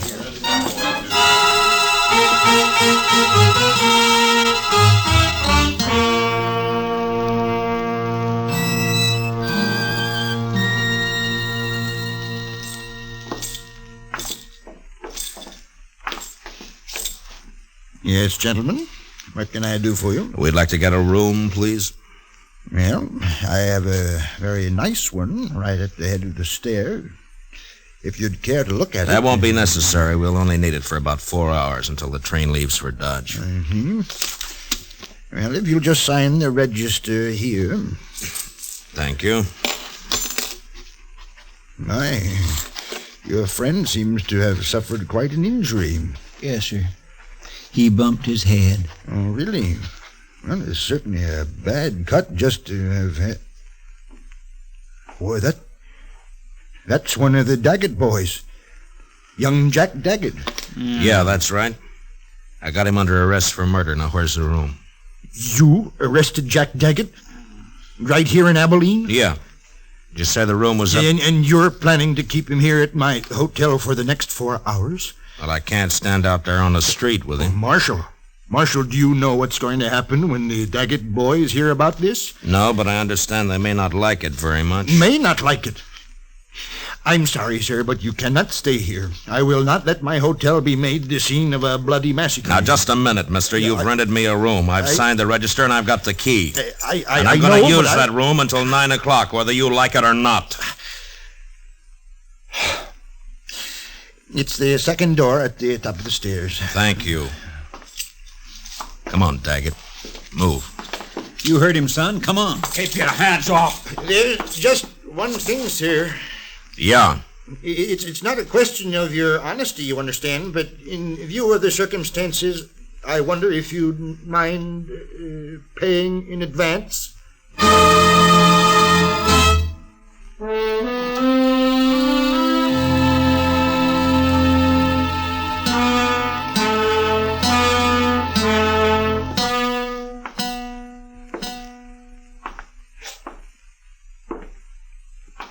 What time is it, Chester? It's 6:23, Mr. Dillon. I thought it was later than that. Yes, sir, I know. He goes pretty slow when you're waiting for something like this. I swear I wished it was 9 o'clock. I wished we were leaving on that train right now. You're not leaving on no train. Not alive. You got a one-track mind, Daggett. So have my brothers, Dillon. What they think about all the time is hands off the Daggetts. That goes for you or anybody else. Reckon we ought to stuff a pillow in his mouth, Mr. Dillon? Might not be a bad idea. You won't think it's funny when they come around. But maybe they won't come around. Maybe they decided... Cover the door from the other side, Chester. Yes, sir.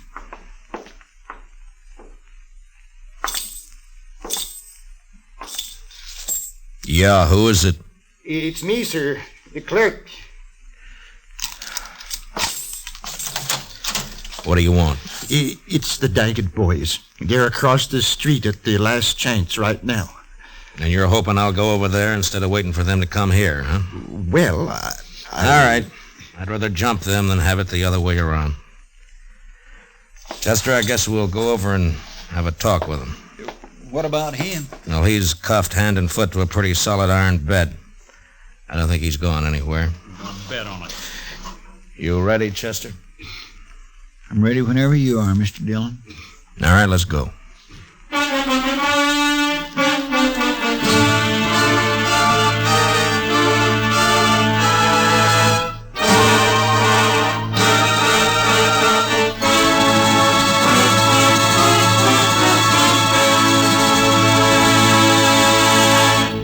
We will return for the second act of Gunsmoke in just a moment, but first, this Monday night on most of these same stations, be sure to be with us when Lux Radio Theater raises the curtain on its full-hour adaptation of the exciting screenplay Phone Call from a Stranger. Shelley Winters and Gary Merrill recreate their original screen roles in this dramatic thriller about the experiences of a lone survivor of an airplane crash in bringing the tragic news to families of the victims. Remember, it's on Lux Radio Theater this Monday night on CBS Radio. Now for the second act of Gunsmoke.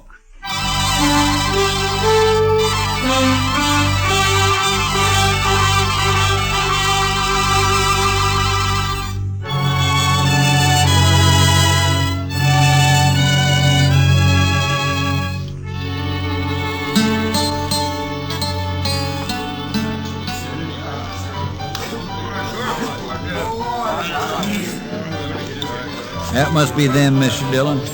Across the room there. Yeah, I guess so. They look a lot like Jack.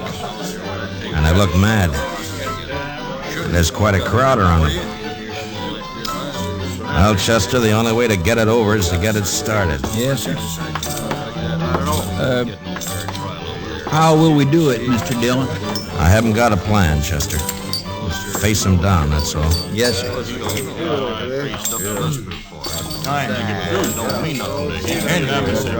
ahead, it's your deal. You the Daggett brothers? What if we are? This is him, Jim. This is a fellow. Shut up, Rourke. You've been glad enough to stay out of this so far. Stay out of it now. My name's Dillon, United States Marshal from Dodge City. I got your brother Jack under arrest for murder. You probably heard about it. Yeah, rumors got around. I'm taking him out of here on the 9 o'clock train. He's going back to Dodge to stand trial. My guess is he's going to hang. Now, the point is, what are you going to do about it? Why didn't you wait? We'd have looked you up. You didn't answer my question. Still 2 hours and a half till 9 o'clock. I reckon we got plenty of time yet. We'll wait. Why wait? What's the matter with now? We'd rather wait. Maybe you're trying to pick up some helpers among this bunch of hangers-on, huh? Well, look at them. Each one trying to sneak behind the man next to him. If you're counting on any help there, you better forget it. You're pushing your luck, Dillon. I don't think so. You boys are full of talk, and that's all. You never even intended to start anything. You're a dirty liar. We're going to do Hold it. plenty. Now, don't you move, either one of you. You covering my back, Chester? Yes, sir. All right. I'll take that gun. Thank you. Yours, too. Sure. Sure play, Dillon. Where it stands now. Thank you. Here, Chester. Kick those back onto the tables. Yes, sir. All right, folks, just leave them lay, please. Don't nobody touch them. Here, Chester. Now hold on to my gun. All right, Mr. Dillon. Now just keep them off my back. Yes, sir. You. Come here. Sure.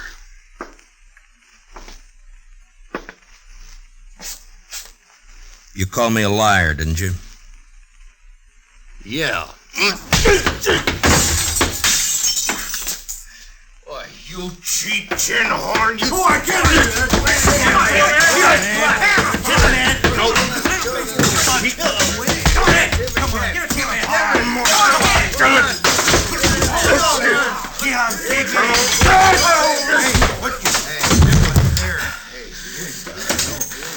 I thought you Daggets were tough. Hey, watch this. Watch. All right, you. You're next. I'll wait, Marshal. I'll get to you later. You're a no-good coward, Daggett. All right, Chester, I'll take my gun back now. Here you are, sir. Thank you. All right, boys, the show's over. Unless, of course, one of you'd like to take up where the Daggets left off.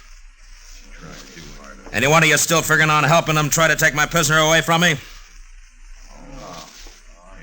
No? I didn't think so.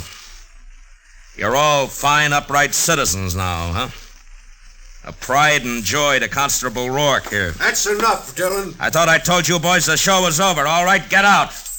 Go on, get out, all of you. Move! All right, let's get out of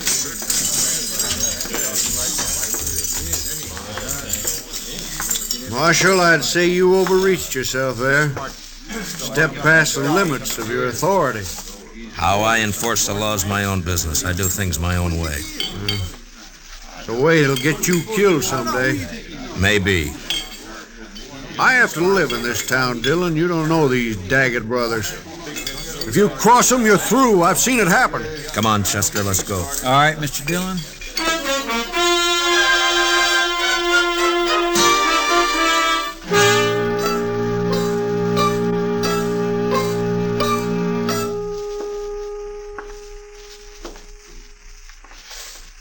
What time is it, Chester? It's 7:45, Mr. Dillon. Yeah, the time's dragging. Yes, sir. It's still an hour and 15 minutes till that train leaves. What difference does it make?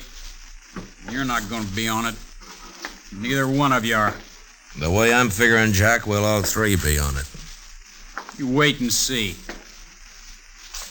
You'll never get to that train. My brothers will take care of you. They don't seem to be in any hurry about it. You wait. I sure do wish I hadn't had such an uneasy hunch about this trip. Forget it, Chester. They'll stop you. You just wait.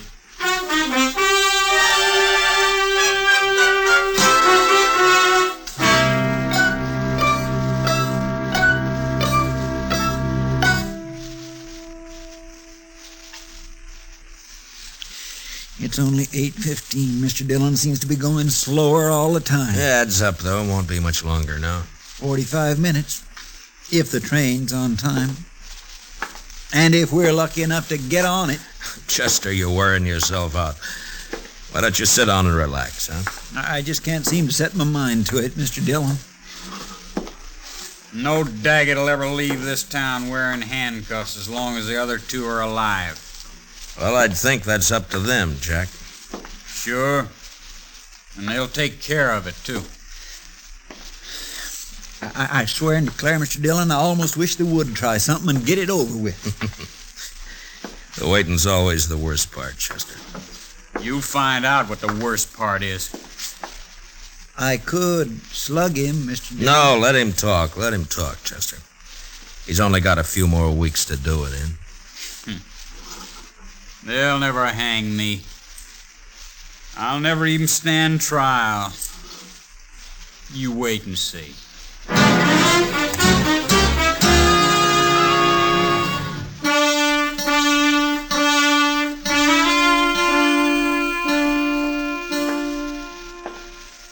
Chester? It's 8:30 exactly, Mr. Dillon. All right.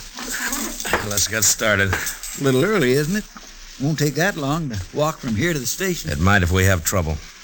Yes, sir, I guess it might. You'll have trouble, don't you worry about that. Jack, why don't you get on a new subject? How are we going to take him, Mr. Dillon? Just drag him? If he wants it that way. Otherwise, he'll walk handcuffed to my left wrist. Keep him covered, Chester. I'll unlock these cuffs and get him loose from the bed. Yes, sir. Dillon, if you're smart, you leave me here and run while you still got the chance. Well, I've never been smart enough to run yet. Stick out your right wrist. All right. On your feet. Come on. You can put your gun away, Chester. Starting now, he's only going where I go. Now, come on, Jack. We got a train to catch.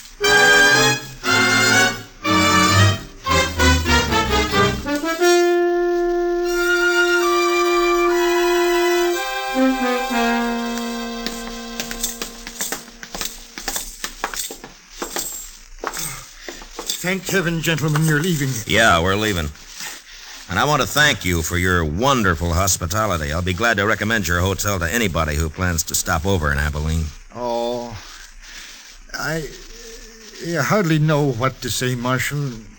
You simply don't understand. You don't know these Daggett brothers. No offense personally, Jack. I have to live in this town, and I... Come on, Jack.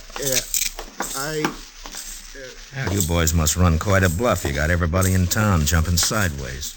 You'd be smart if you did, Dillon. Good luck, gentlemen. Best of luck to all of you. All of us. Well, that's hedging his bet. Up there, Mr. Dillon. Not a soul on the street. Quiet as a graveyard. Yeah. They're going to make a play, Chester, somewhere between here and the depot. We can count on that. Yes, sir, I kind of figured they would. Especially after getting beat up over there at the saloon. Well, they would have anyway. And jumping them like that did one good thing. It scared the pack off. At least we only have to worry about the Daggets, not a mob. You'll think it's a mob Shut by up. the time... Now, from here on, you keep your mouth shut. If you don't, so help me, I'll slug you and drag you to the depot.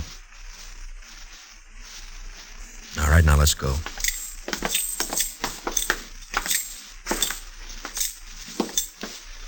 No, sir, not a soul.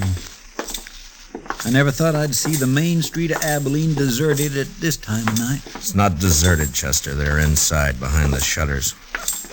But at least they're staying out of it.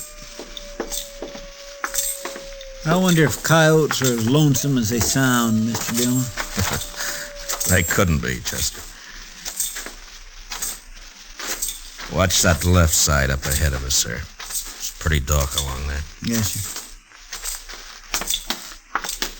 They might jump us from behind. I don't think so. Too many people watching. They gotta keep up their reputation. I hope you're right. Chester, there at the corner of the bank, somebody moved. Across the street, too. In the shadow. Take the one in the shadow, Chester. Yes, sir. There's one down, Chester. The other one's still there in the shadows. Get him if you can. Jack here's ruining my aim. I'll ruin more. Good for you, Mr. Dillon. You ought to have slugged him sooner. I didn't slug him, Chester. He caught a bullet that was meant for me. Shot by one of his own brothers. Here, let me unlock those handcuffs, Mr. Dillon. No time. Here, I'll get him up on my shoulder and... All right, let's move in and keep firing. Yes, sir.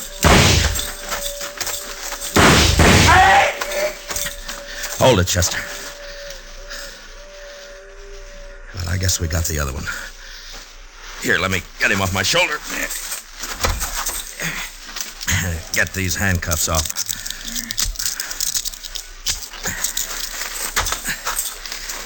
Well, there's our prisoner, Jack Daggett. Wanted for murder, killed by his own brother. Let's take a look at the others.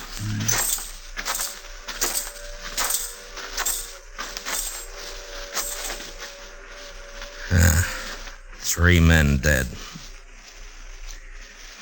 Look down the street there, Mr. Dillon. They're all starting to crawl out of their holes. Sure. They're all on our side now. Oh, come on, Chester. The train's coming. We gotta get on it and get out of here. Yes, sir. We'll let Rourke clean up this mess. He ought to be good for something. That sounds more lonesome than the coyotes. Gives a man the creeps. Yes, sir, it sure does. Well, you were wrong about that hunch of yours, Chester. It wasn't us. Not this time.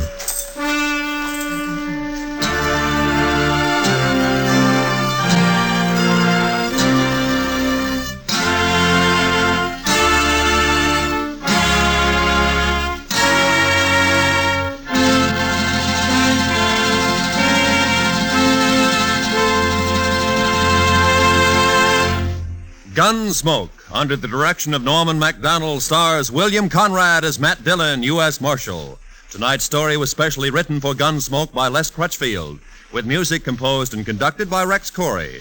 Featured in the cast were Sam Edwards and Barney Phillips, with John Daner, Tom Tully, Larry Dobkin, and Jim Nusser. Parley Bear is Chester. Gunsmoke is heard by our troops overseas through the facilities of the Armed Forces Radio Service.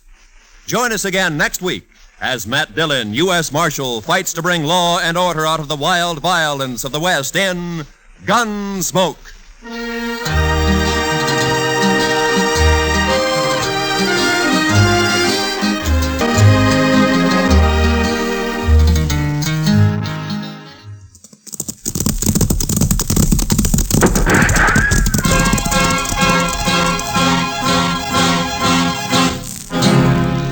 Around Dodge City and in the territory on West, there's just one way to handle the killers and the spoilers, and that's with a U.S. Marshal and the smell of gun smoke.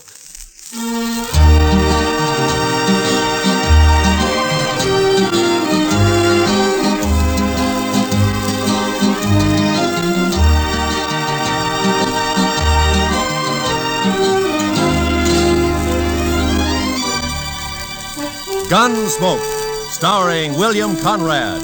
The story of the violence that moved west with young America. The story of a man who moved with it. Matt Dillon, United States Marshal.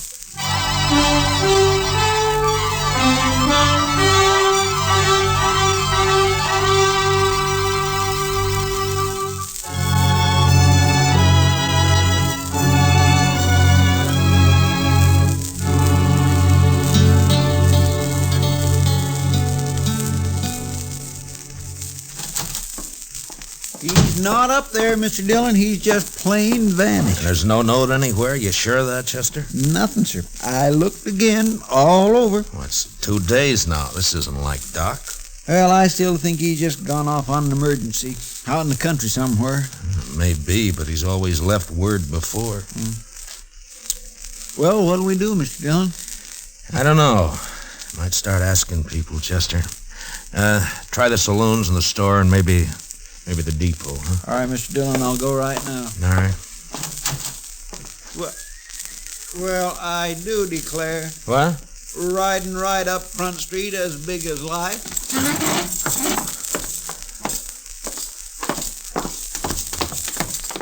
Why, that old rascal getting us all worried about him. For the land's sake, you sure are a sight for sore eyes, Doc. Where in the world have you been at, anyway?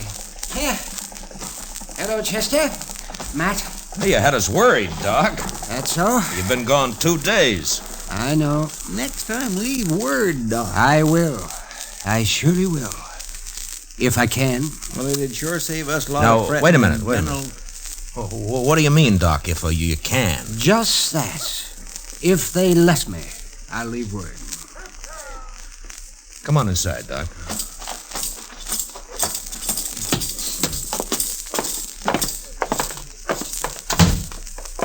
Well, all right, I'm curious, Doc. You want to tell me about it? I can tell you part of it. Least important part.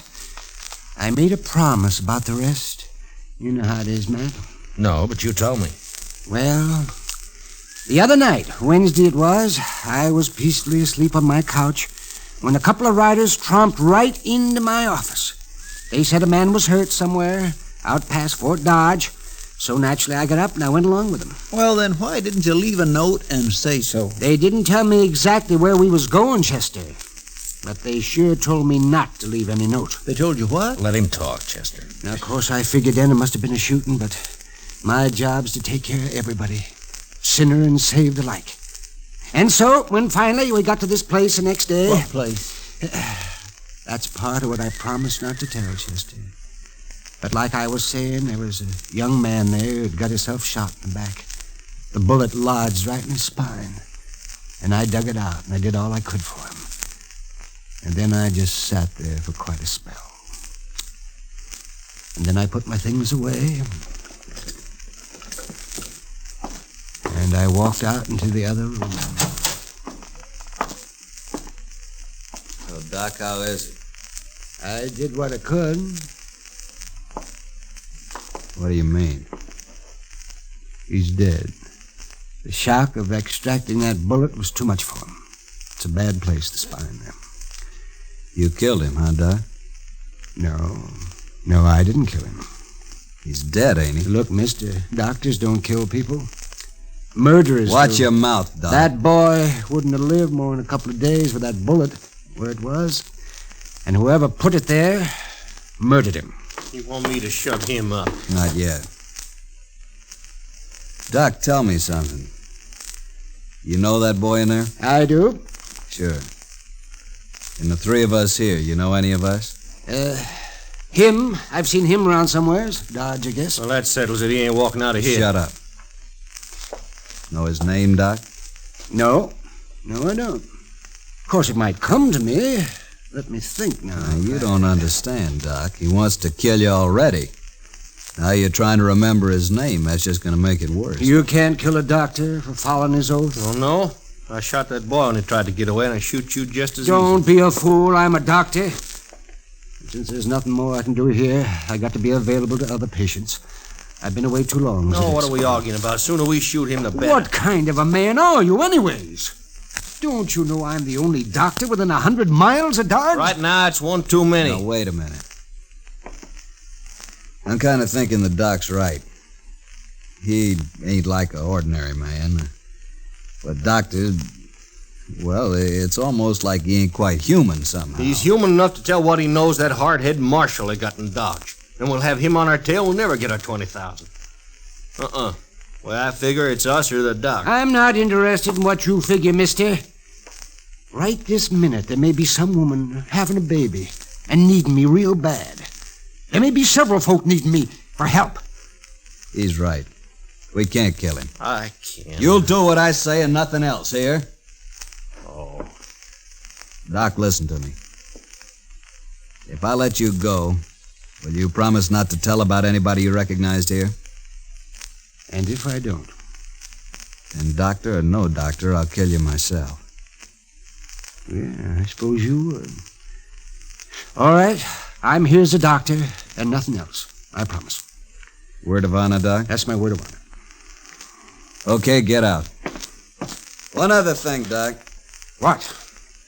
You break your word, you tell anybody where this place is or who you saw here, and we'll get to you.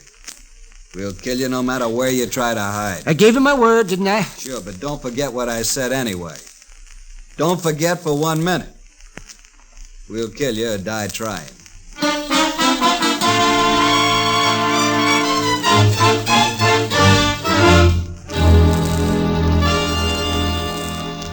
That's quite a story, Doc. And you played it right smart, if you ask me. Who were they, Doc? Well, tell us. Well, I only recognized one of them, Chester, besides the man they'd shot. So you said. Have you thought of his name yet? No, Chester, you don't understand. I gave him a word I wouldn't tell. Yes, but that was just so as you could get away. Well, they'd have shot me for sure otherwise, but still I gave my word. It don't matter how or why. But, Doc, they're just a bunch of killers. I know. Leave him alone, Chester. But, Mr. Dillon... Yes, sir. Matt. Yeah, Doc. Wouldn't you do the same if you were in my boots? That'd be a hard choice, Doc, but... Yeah, I suppose I would. Why, any man would. Leastwise, any man of honor would. I guess I wasn't really thinking about it that way. Yeah, well, I'm going to get some sleep. Matt, that was a good boy they murdered. I hope they hang for it. Oh, Dad blasted him. How are we ever going to find him, Mr. Dillon? I don't know, Chester. We don't even know who they killed. It's funny we haven't heard about it. Maybe nobody's missed him yet. Just think. Doc could lead us straight to him right now. Well, it isn't making the Doc happy, Chester. No, sir, it sure isn't. I'm going over the Texas Trail, Chester. I'll be back later. Yes, sir.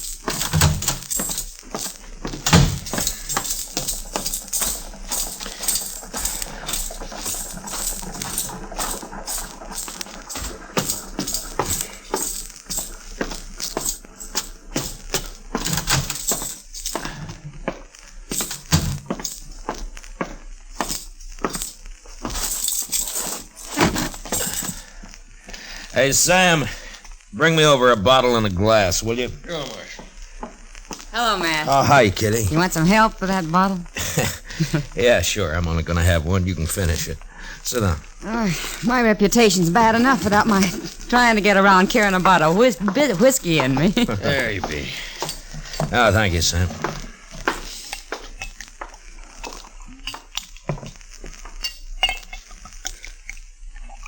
There you are, Kitty. Well, here's to luck. Yeah, I could use some. Oh, you didn't come here to drink a bottle of rye, Matt. What's on your mind? Well, Kitty, I was sort of wondering if maybe you'd heard any talk about anybody being missing lately. Missing? Who?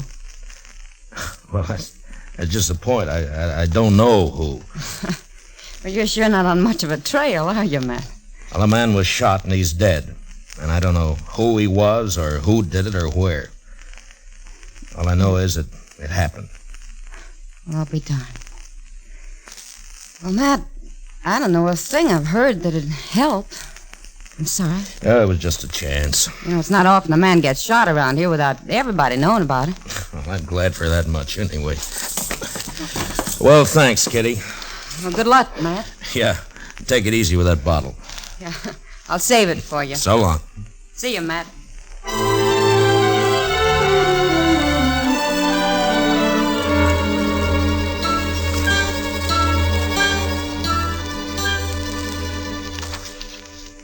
Doc's been asleep for 6 straight hours, Mr. Dillon. He sure must have been tired. Yeah. Here, Chester, take these letters down to the depot for me, will you? They gotta be in Washington next week. Santa Fe pulls out in an hour, sir. I'll put 'em right in the mail car.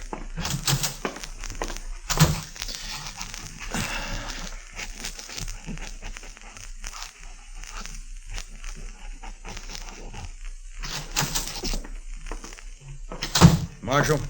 What? Why, Jake Worth. Why, you haven't come into Dodge in the last 6 months that I know of. I'm here now, Marshal. Oh? Trouble, Jake? I'd call it that. Well? You know that cottonwood, the big one down at Brandy Bend? Yeah? There's a hole cut down by the roots at the north side of it. I put a sack in that hole this morning. It's got $20,000 in it. That's a lot of money, Jake, even for you. It isn't if Hank gets back all right. Hank? That's your youngest boy, isn't it, Jake? Yeah, 18 last month. Yeah.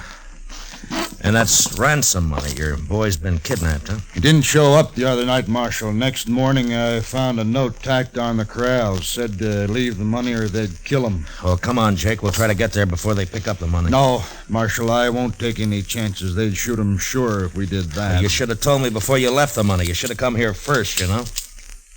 You didn't hear what I said, Marshal. I won't take the chance. All I want now is for you to watch for anybody who turns up rich around here. Jake, I want you to listen to me. Now, you listen to me, Marshal. Nobody's going to do a thing till Hank's back safe on the ranch.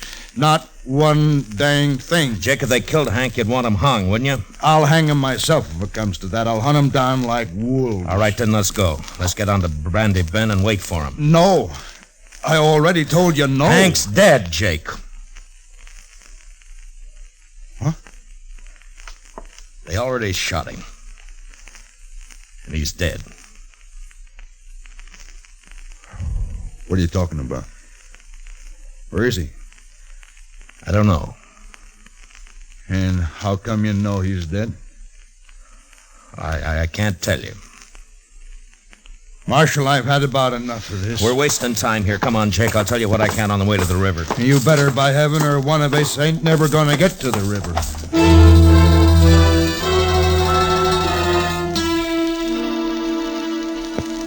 Jake Worth was known as a hard, hot-tempered man, but he was straight as they come.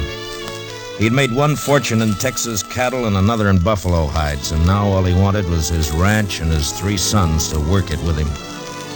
The Worths were good men. They didn't cause any trouble, and they worked hard. It was hard to tell Jake, but without mentioning Doc, I said what I could.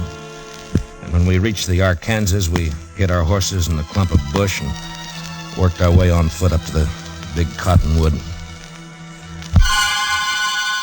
And I stood up and walked out into the open. What are you doing, Marshal? You gone crazy? Come on, Jake. No use to hide now. Oh. That's him there, isn't it? That's Hank?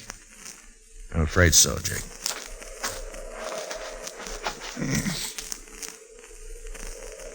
And they killed him. They killed him all right. He was a good boy. Had his whole life to live yet. Why'd they do it? I gave him the money. Why'd they do it? I'm sorry, Jake. Marshal, I've been kind of confused by all this. I swallowed your story on the way down here. But I want the truth now. Every bit of it. That's all I know, Jake. Hank tried to break and one of them shot him. But we'll get him. I'll take care of myself soon as you tell me who they are. I don't know who they are. Don't lie to me, Marshal. You know a lot you're not telling me. What's going on with you anyway? I've told you all I can, That's Jake. my boy lying there, Marshal. He's been murdered. And if I didn't know you so well, I'd begin to think maybe you had something to do with Now, it just yourself. a minute, Jake. I know you're upset. Then why don't you tell me? Because the man who told me about it had to promise not to name anybody, that's why. What man? Who is he? I'll get it out of him if I have to cut it out. Yeah, I know. That's why I can't tell you who he is. What kind of a lawman are you, anyway? I've told you all I can, Jake. No, you haven't. Marshal, I don't believe your story about nobody promising nothing.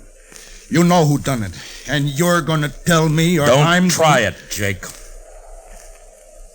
You can't kill me, and you know it. Nope, I can't. Me and my boys can. And I'm giving you 24 hours to name those men, and then we're coming to Dodge. There'll be blood spilt, Marshal. Jake, I give you my word, I don't know who did it. I don't believe you. I'll help you take your boy home now. Oh, no. You go on back to Dodge. I'll manage here. You're making a bad mistake, Jake. 24 hours, Marshal. I'll be there. We'll find you wherever you'll be. Jake, I want... So long, Jake.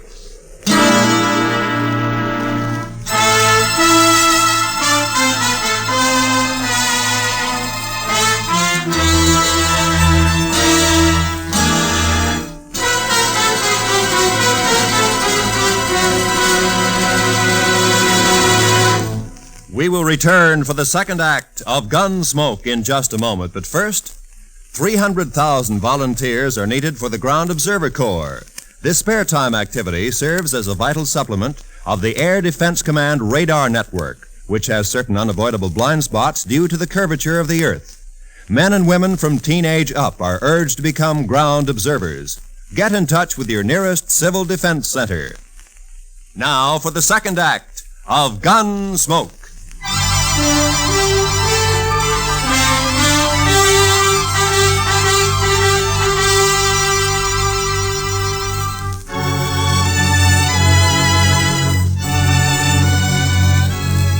There was no use arguing with him. The man's grief had destroyed his reason. And the worst of it was, I knew his sons would do whatever Jake told him to do.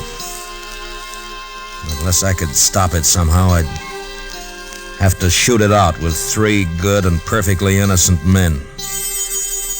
For no reason at all. I thought about it all the way back to Dodge, and by the time I got there, I had an idea. I went up to Doc's and talked it over with him. Well, all right, Matt. I'll do whatever I can. It might not work, Doc, and you'll be exposing yourself to a lot of danger. Have you thought about that? I have. I've also been thinking about the men who killed Hank Worth. Well, we could wait till they start spending their money, or till one of them gets drunk and maybe talks too much somewhere. We could. But meantime, you and the Worths will have a gunfight. Oh, man, it'd be a terrible thing to let happen. All right, then, Doc, let's go. I want to get to the ranch before dark. Yeah, maybe Jake's cooled off by now.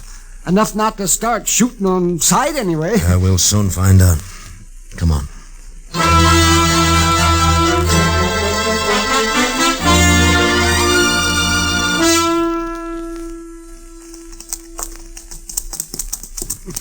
You know, Matt, I haven't been out here since Mrs. Worth died.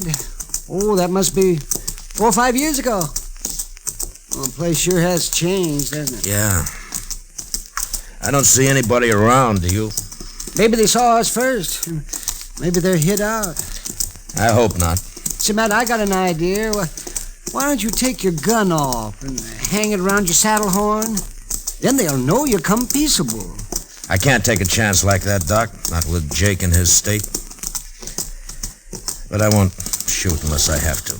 He who lives by the sword. Look, Doc, I'm doing everything I can to avoid this thing. But I'll kill all 3 of them if I have to. All right, Matt, I understand.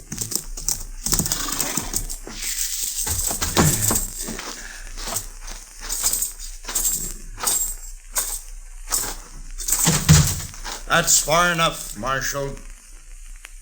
Watch him, boys. If he makes a move, shoot. Yes, Pard. Jake, I came here to stop a shooting, not to start one. You can stop it, Marshal. Just tell me who killed my son. If I knew, I'd be on his trail, Jake. I'm not sure of that at all. What's Doc doing here? Tell him, Doc. I took the bullet out of Hank. He died soon after. What? That's right, Jake. Now come down here where we can talk like friends, and I'll explain it to you. Stay where you are, boys. Yes.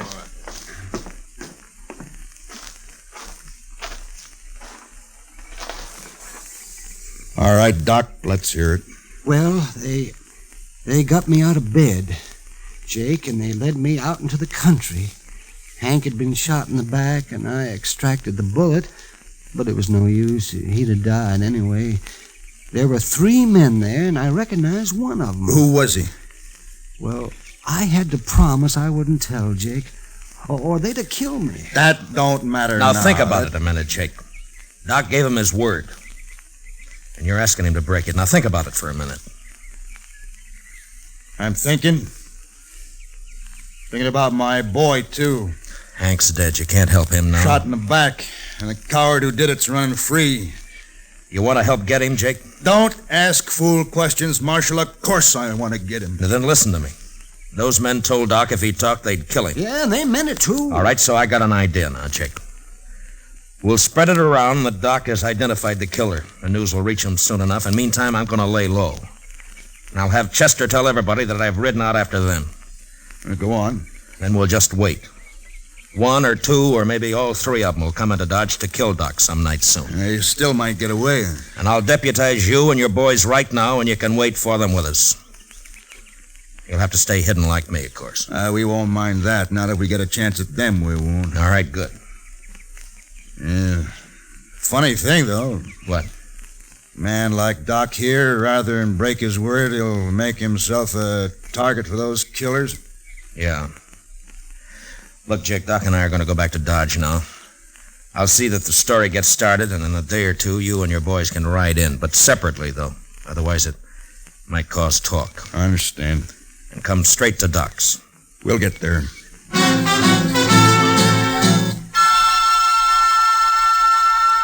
For the next few days, Doc never left his office. I figured that'd make him look scared and draw the killers right into our trap. The rest of us sat around in his back room and waited. Chester kept us supplied with food and coffee, but we began to get pretty restless cooped up like that. And by the 5th night, we were being real careful with one another and over-polite. But on the 6th night, about midnight, we got our game. Mr. Dillon, I think it's them. Where? They just rode up Front Street, 3 of them. They're tying up outside right now. They acted too deliberate-like for ordinary riders, so I run up the back way to tell you. Doc, come on in. What do you want me to do, Matt?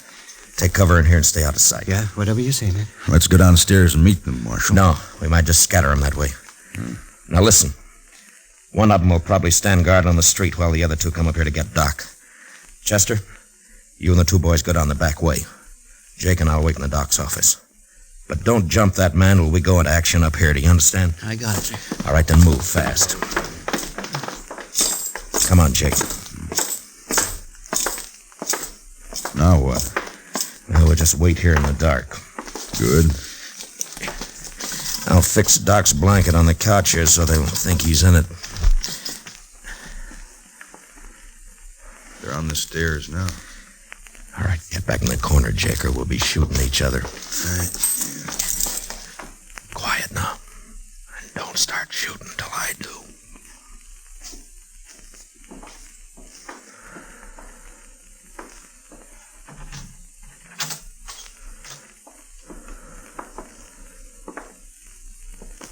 Doc, wake up, you lying dog. Just shoot him and get out of here. What?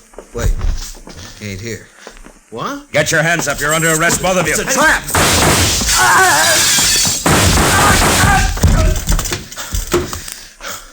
You all right, Jake? Got one of them. I'm all right. Doc? Doc, you can come on out now. Yeah, all right, man. They're dead. Light the lamp, will you, Doc? All right. Yes, you bet, man. Light the lamp right here.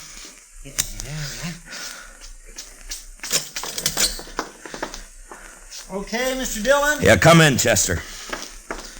Well, we got him, Mr. Dillon. He tried to get away when he heard you up here, but he ran smack into one of the Worth boys. He's dead. Yeah. Well, I don't know either one of these men. Doc, you can tell us now. Is one of these the man you recognize? Let me see here. This one here. I remembered later I treated him for a broken nose some time back. I never did know his name, though. He came up on the, up the trail with a herd, I think. It don't matter now, long as they're all dead. Oh, well, bring the other bodies up, Chester. I'll do the autopsies quick, and I'll get them out of here. It's about time I got something out of all this. Okay, Doc. I'll fetch him. Well, Jake, I'm satisfied, Marshal. Me and the boys will be getting back to the ranch now. Sure. Marshal, Yeah? I doubted you. I'm sorry for that. Forget it, Jake. No. No, it's best I remember it. Man shouldn't make mistakes like that. Well, there was no harm done. The way it worked out. I'll buy you a drink before we leave, Marshal.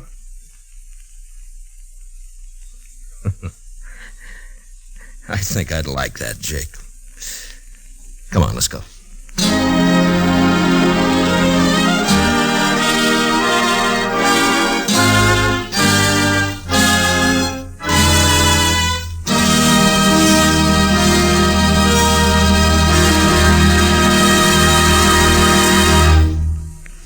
Gunsmoke, under the direction of Norman MacDonald, stars William Conrad as Matt Dillon, U.S. Marshal. Tonight's story was specially written for Gunsmoke by John Meston, with music composed and conducted by Rex Corey. Featured in the cast were John Daner, with Lawrence Dobkin and Harry Bartell. Parley Bear is Chester, Howard McNear is Doc, and Georgia Ellis is Kitty. Gunsmoke is heard by our troops overseas through the facilities of the Armed Forces Radio Service. Join us again next week as Matt Dillon, U.S. Marshal, fights to bring law and order out of the wild violence of the West in Gunsmoke. This is Roy Rowan speaking.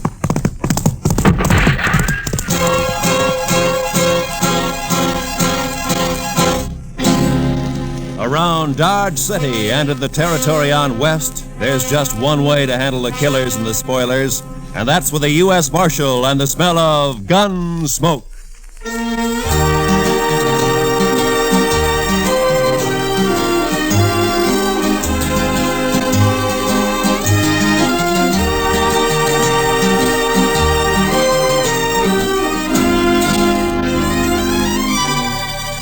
Gunsmoke, starring William Conrad. The story of the violence that moved west with young America. The story of a man who moved with it. Matt Dillon, United States Marshal.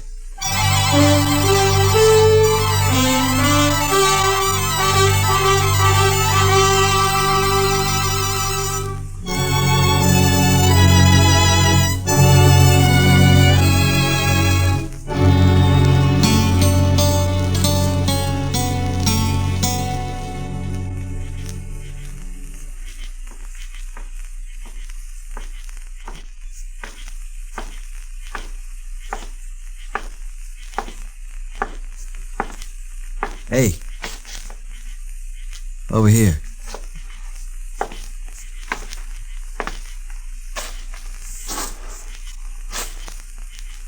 One of the boys said you wanted to see me.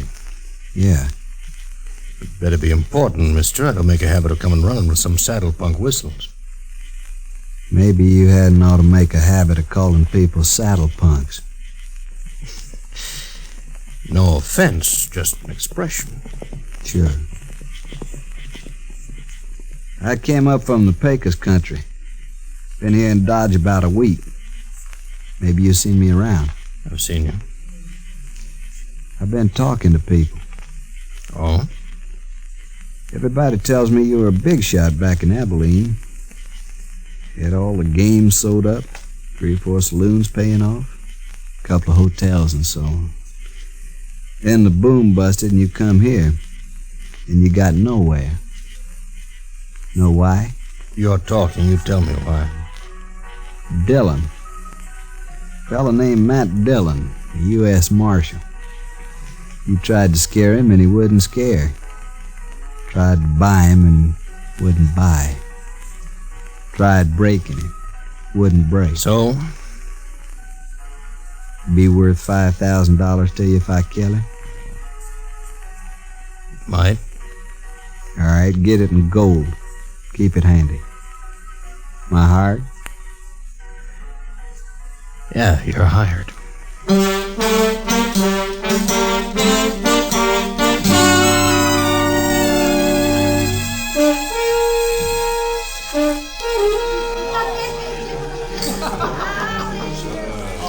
Chester, I know you've been sick and you still got a cold, but is there anything else wrong?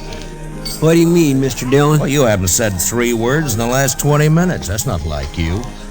Well, Mr. Dillon, did you ever get a funny feeling somebody was keeping an eye on you? Well, yeah, but... Well, I got one right now. Chester, I think you got a touch of the heebie-jeebies. Maybe. But I tell you, I know there's as far as I can see, there's nobody in the whole place even paying any attention to us. Somebody is. I had the same feeling the day the Butler brothers come back from Santa Fe. Yeah? I didn't even know they was in town, but I knew somebody was getting ready to call us. And about 6 that evening, they made their play, remember? Yeah, I remember. I was one of the pallbearers the next day. Well, it's the same thing now. There's gonna be trouble, Mr. Dillon. You can bet on it. I think you got the wind up over nothing, Chester. Why, the town's never been quieter. Jail's been empty for 2 weeks. Only new faces around is that bunch of trail drivers that came up from the Pecos.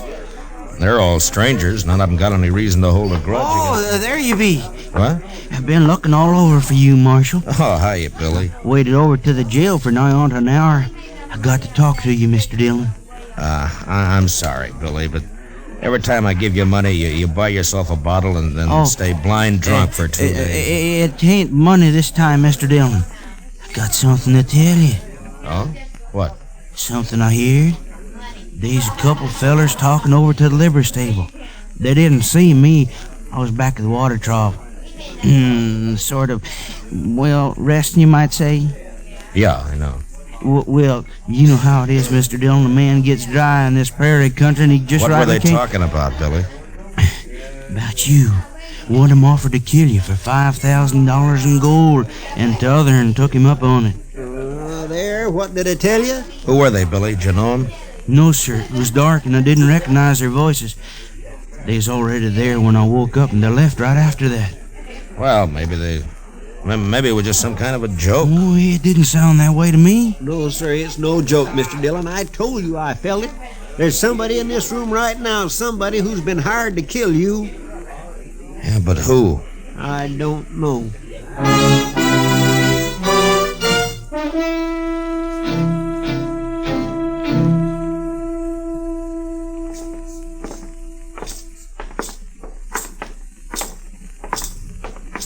Can you figure who'd want to do such a thing, Mr. Dillon? Yeah, I can figure a dozen or two, Chester. Well, if Chester, look, as far as Dodge City is concerned, I'm the law. And there are plenty of men here who'd think they'd do better without any law. I guess it's nothing personal. Well, personal or not, it's got me jumping sideways up my own shadow. Here we are. Come on.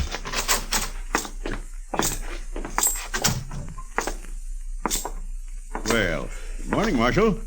Haven't seen you since the robbery last month. Attempted robbery, Mr. Greeley. Yeah, so it was, thanks to you. Well, Mr. Dillon, the bank's at your service.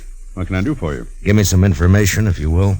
Well, if it isn't confidential... It is, but I want it anyway. Well, I hardly know what to say. Perhaps you'd better step into my office. This way, gentlemen. Thank you. After you, Mr. Greeley. Now, just What was it you wanted to know? I want to know whether one of your customers has drawn $5,000 in gold from the bank in the last few days. Any particular person in mind? No, that's what I want to find out. Well, I hope this won't go any farther, Marshal. So somebody did, huh? Who was it, Mr. Greeley? I certainly wish to make it clear that I don't approve of this man, but after all, he is a good customer, and it's not my place Yeah, I know. Who was it? Lawson Hale. Lawson Hale? Yeah, he took the gold out just this morning, as a matter of fact. Said he was working on a cattle deal of some sort. Yeah, figures all right. Hale's tried to move in on this town ever since he came here. Every time he's tried, I've stopped him. I do hope you'll regard this as confidential. Yeah, sure. Well, Chester, we know who one of them is now. Yeah, but who's the other, Mr. Dillon? The one who's actually going to do it. Some punk who wants $5,000 real bad and doesn't care how much he has to do to get it. That sure doesn't narrow it down any. Yeah, I know.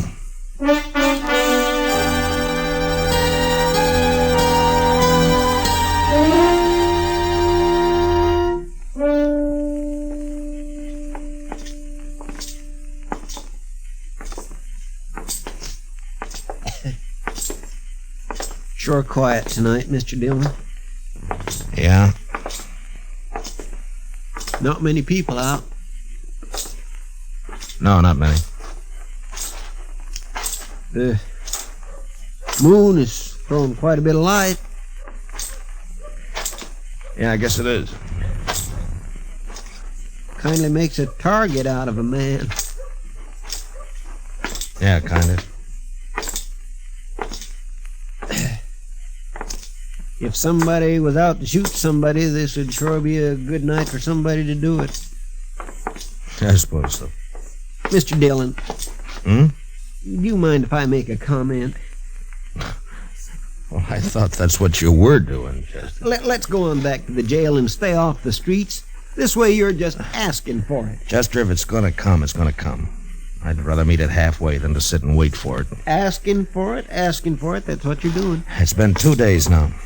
It gets on your nerves.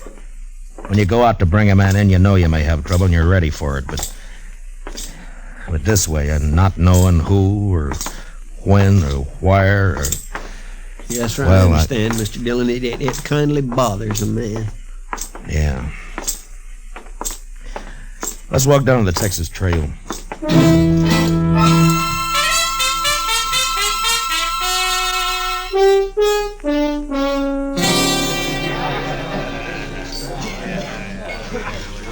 Good to see you, Matt.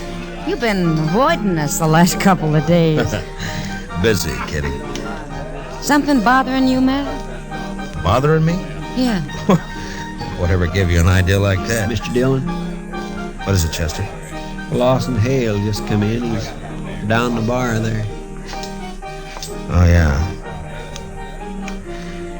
Maybe you ought to have a talk with him. Well, that's one way. That's the one I haven't tried yet. Excuse us, will you please, Kitty? Well, sure, Matt. Whatever it is, be careful, huh? Abilene was wide open. Yeah. I had it right in the palm of my hand. That's so? The minute the trail drive would hit town, the boys would grab their pay and they'd head straight. Something I can do for you? Yeah, I want to talk to you, Mr. Hale.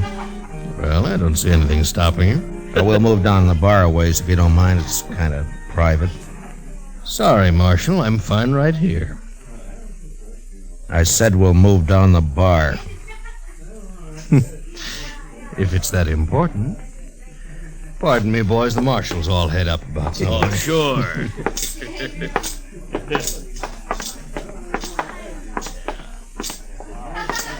Far enough?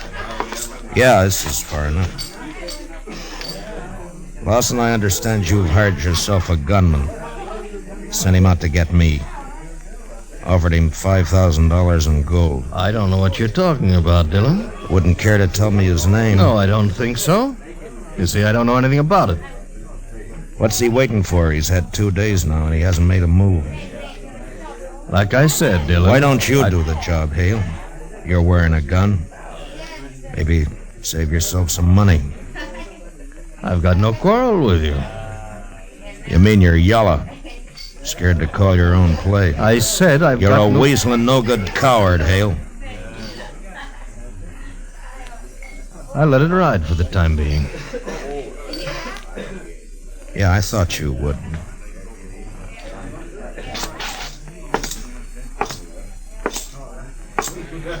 Come on, Chester. Yes, sir.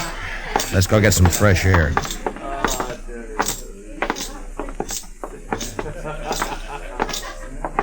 Well, I guess he's just not the kind to take chances, Mr. Dillon.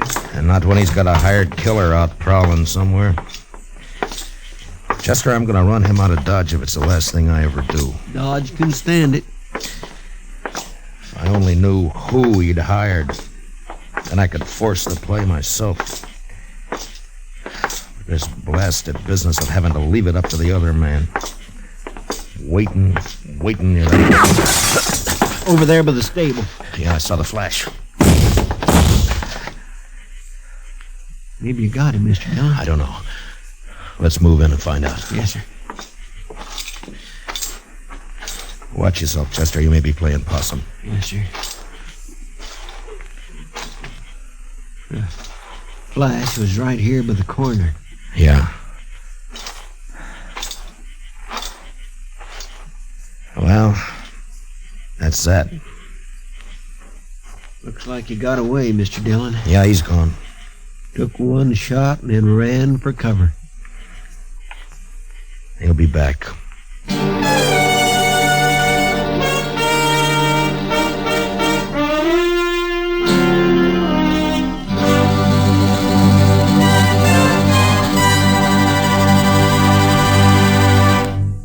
We will return for the second act of Gunsmoke in just a moment. But first, every Sunday afternoon, Robert Trout with the World News brings you up to the minute on CBS Radio. A special feature on this program every Sunday is a flying visit from one of our noted overseas news correspondents. Remember, tomorrow, for well-rounded views of the news at home and everywhere, don't miss Robert Trout with the news of the world on most of these same CBS radio stations. And now for the second act of Gunsmoke.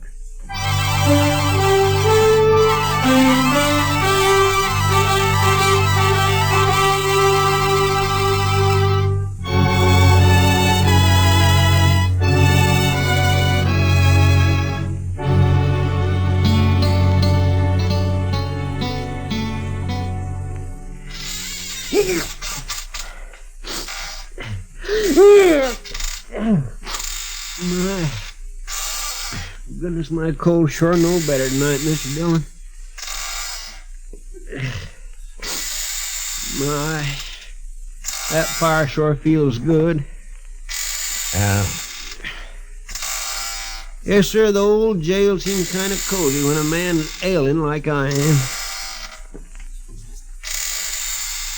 Anyway, it's sure a lot better than prowling those streets waiting for somebody to put a bullet in the back of your neck. Chester, will you stop squeaking the chair? Well, sorry, Mr. Dillon. Yell at me like that, puny as I'm feeling. 2 more days gone by and he hasn't made another move. Yes, sir. That cottonwood sure burns up fast. I guess I better shake down the stove, throw another chunk of wood. Wait a minute. Huh? Wait a minute. There might be a way at that, Chester. Loss and hail. That's the only fact we're sure of. Loss and hail. It'd be kind of hard to prove anything, Mr. Dillon. Who said anything about proving it? I got an idea. Come on.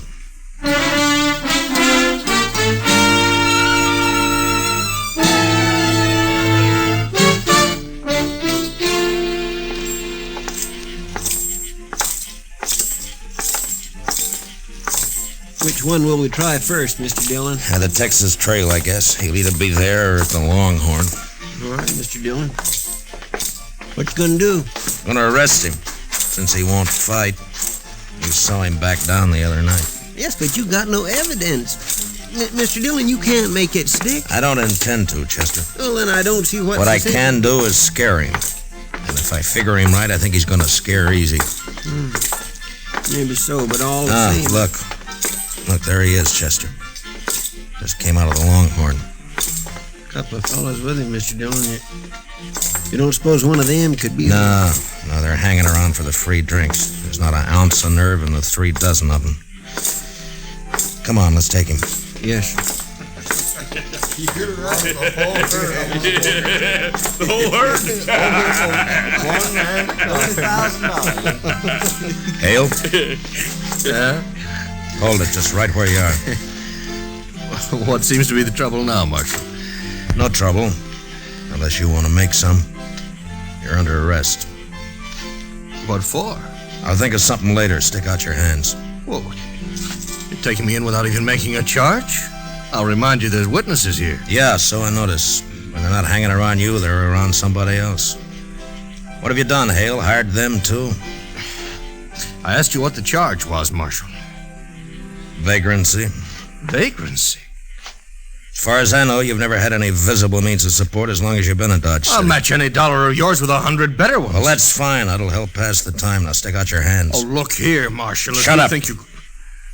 All right, Chester, put the cuffs on him. Yes, sir. All right, hold still now. Well, Dillon, I'll break you for this. It's been tried before. All right, boys, break it up. The party's over. You've had your last free drink out of this pump. All right, you, let's go to jail.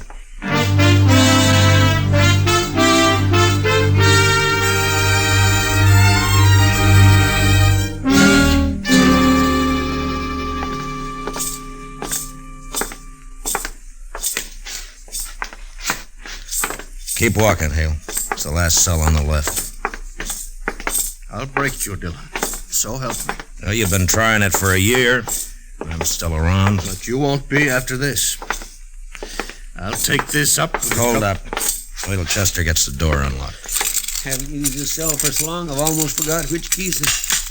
There we are. Vagrancy. I'm living in the best room in the commercial house. Inside, Hale. Now go on, move. Now stick your hands up. You won't need those cuffs in here. All right. Make yourself at home.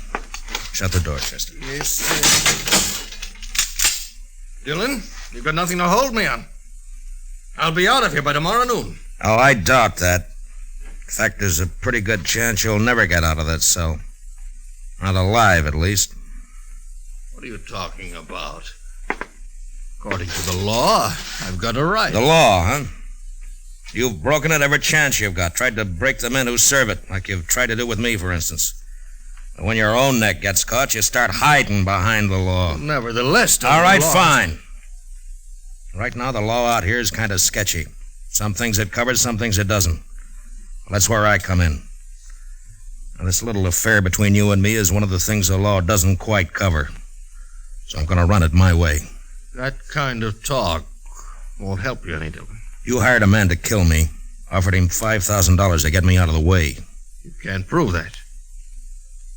He's made one try and he's missed. He's still around Dodge. Somewhere waiting, and he's going to try again. But I don't know who he is. So all the odds are with him. That is your problem, Dillon, not mine. I don't know anything about that. You know what'll happen, though, if he does get me. The first thing Chester's going to do is come straight back here to the jail and pump a couple of bullets through these bars here. Huh?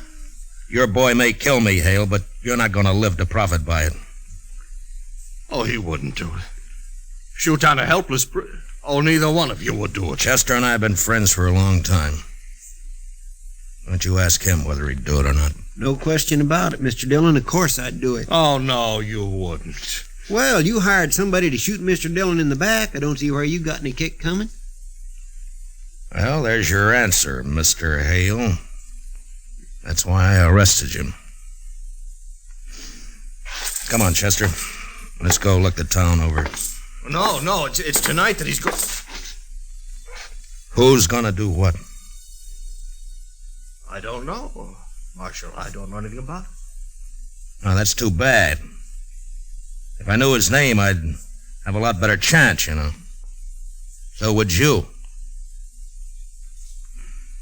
Well, we'll see you later, Hale. Or anyway, Chester will. No, Dillon, you can't do it. No. No, don't go out. He'll get you sure. Dillon, no, wait. I'll tell you his name. All right.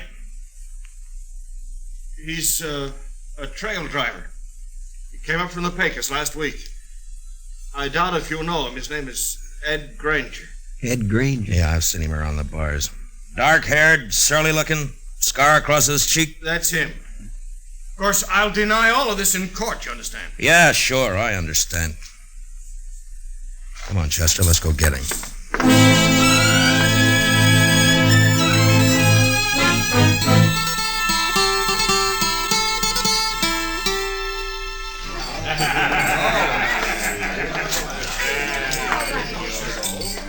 Look, he's here all right, Mr. Dillon. Over there by the piano. Yeah, looks like he's by himself. What you gonna do? Arrest him? Well, there's no evidence, Chester. The only way I see is to make it personal. Let's go. Yes, sir. Now, I want you to stay out of it, Chester. Just cover me, that's all. Whatever you say, Mr. Dillon.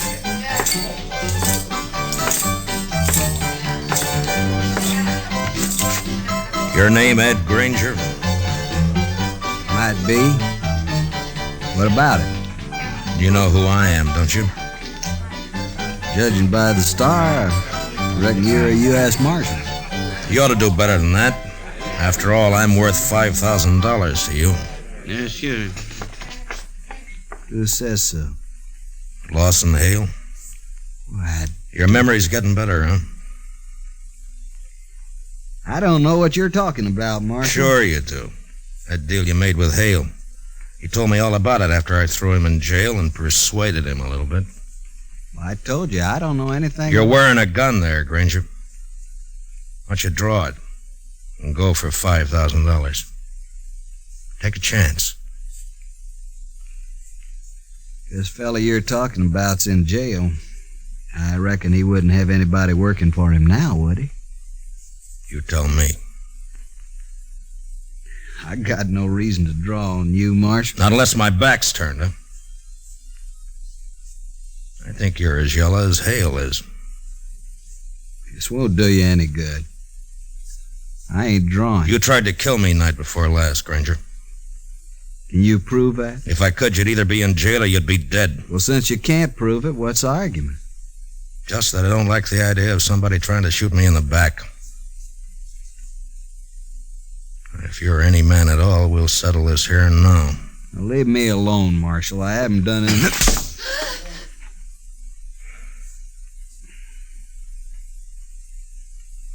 Now, you still figure you got no reason to draw on me? No reason. I ain't drawing. You got 10 minutes to get out of town. And when you're out, stay out. Don't come back now or ever, you understand?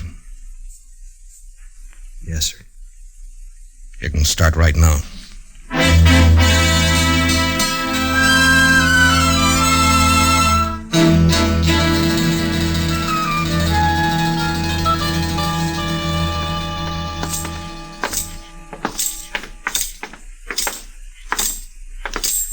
Must be nearly midnight, Mr. Dillon. Yeah, about that, I guess, Chester. My, this is sure one day I'm glad is over. Yeah, so am I. At least I can breathe a little easier now.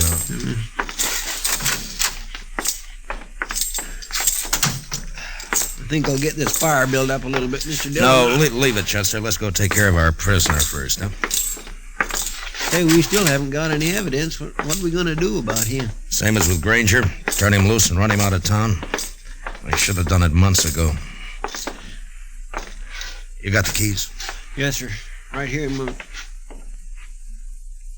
Mr. Dillon? Huh? What are you looking at?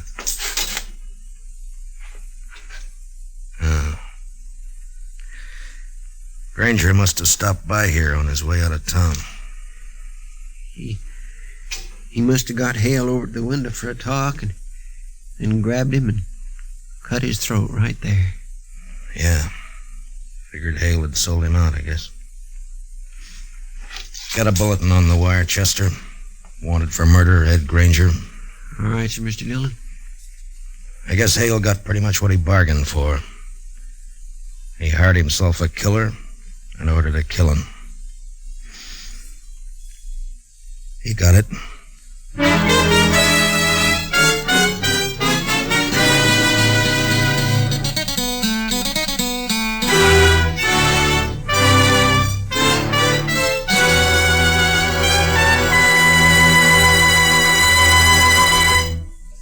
Gunsmoke, under the direction of Norman MacDonald, stars William Conrad as Matt Dillon, U.S. Marshal. Tonight's story was specially written for Gunsmoke by Les Crutchfield, with music composed and conducted by Rex Corey. Featured in the cast were Harry Bartell, Lawrence Dobkin, Jack Crucian, and Ralph Moody. Parley Bear is Chester, and Georgia Ellis is Kitty. Gunsmoke is heard by our troops overseas through the facilities of the Armed Forces Radio Service. Join us again next week as Matt Dillon, U.S. Marshal, fights to bring law and order out of the wild violence of the West in Gunsmoke.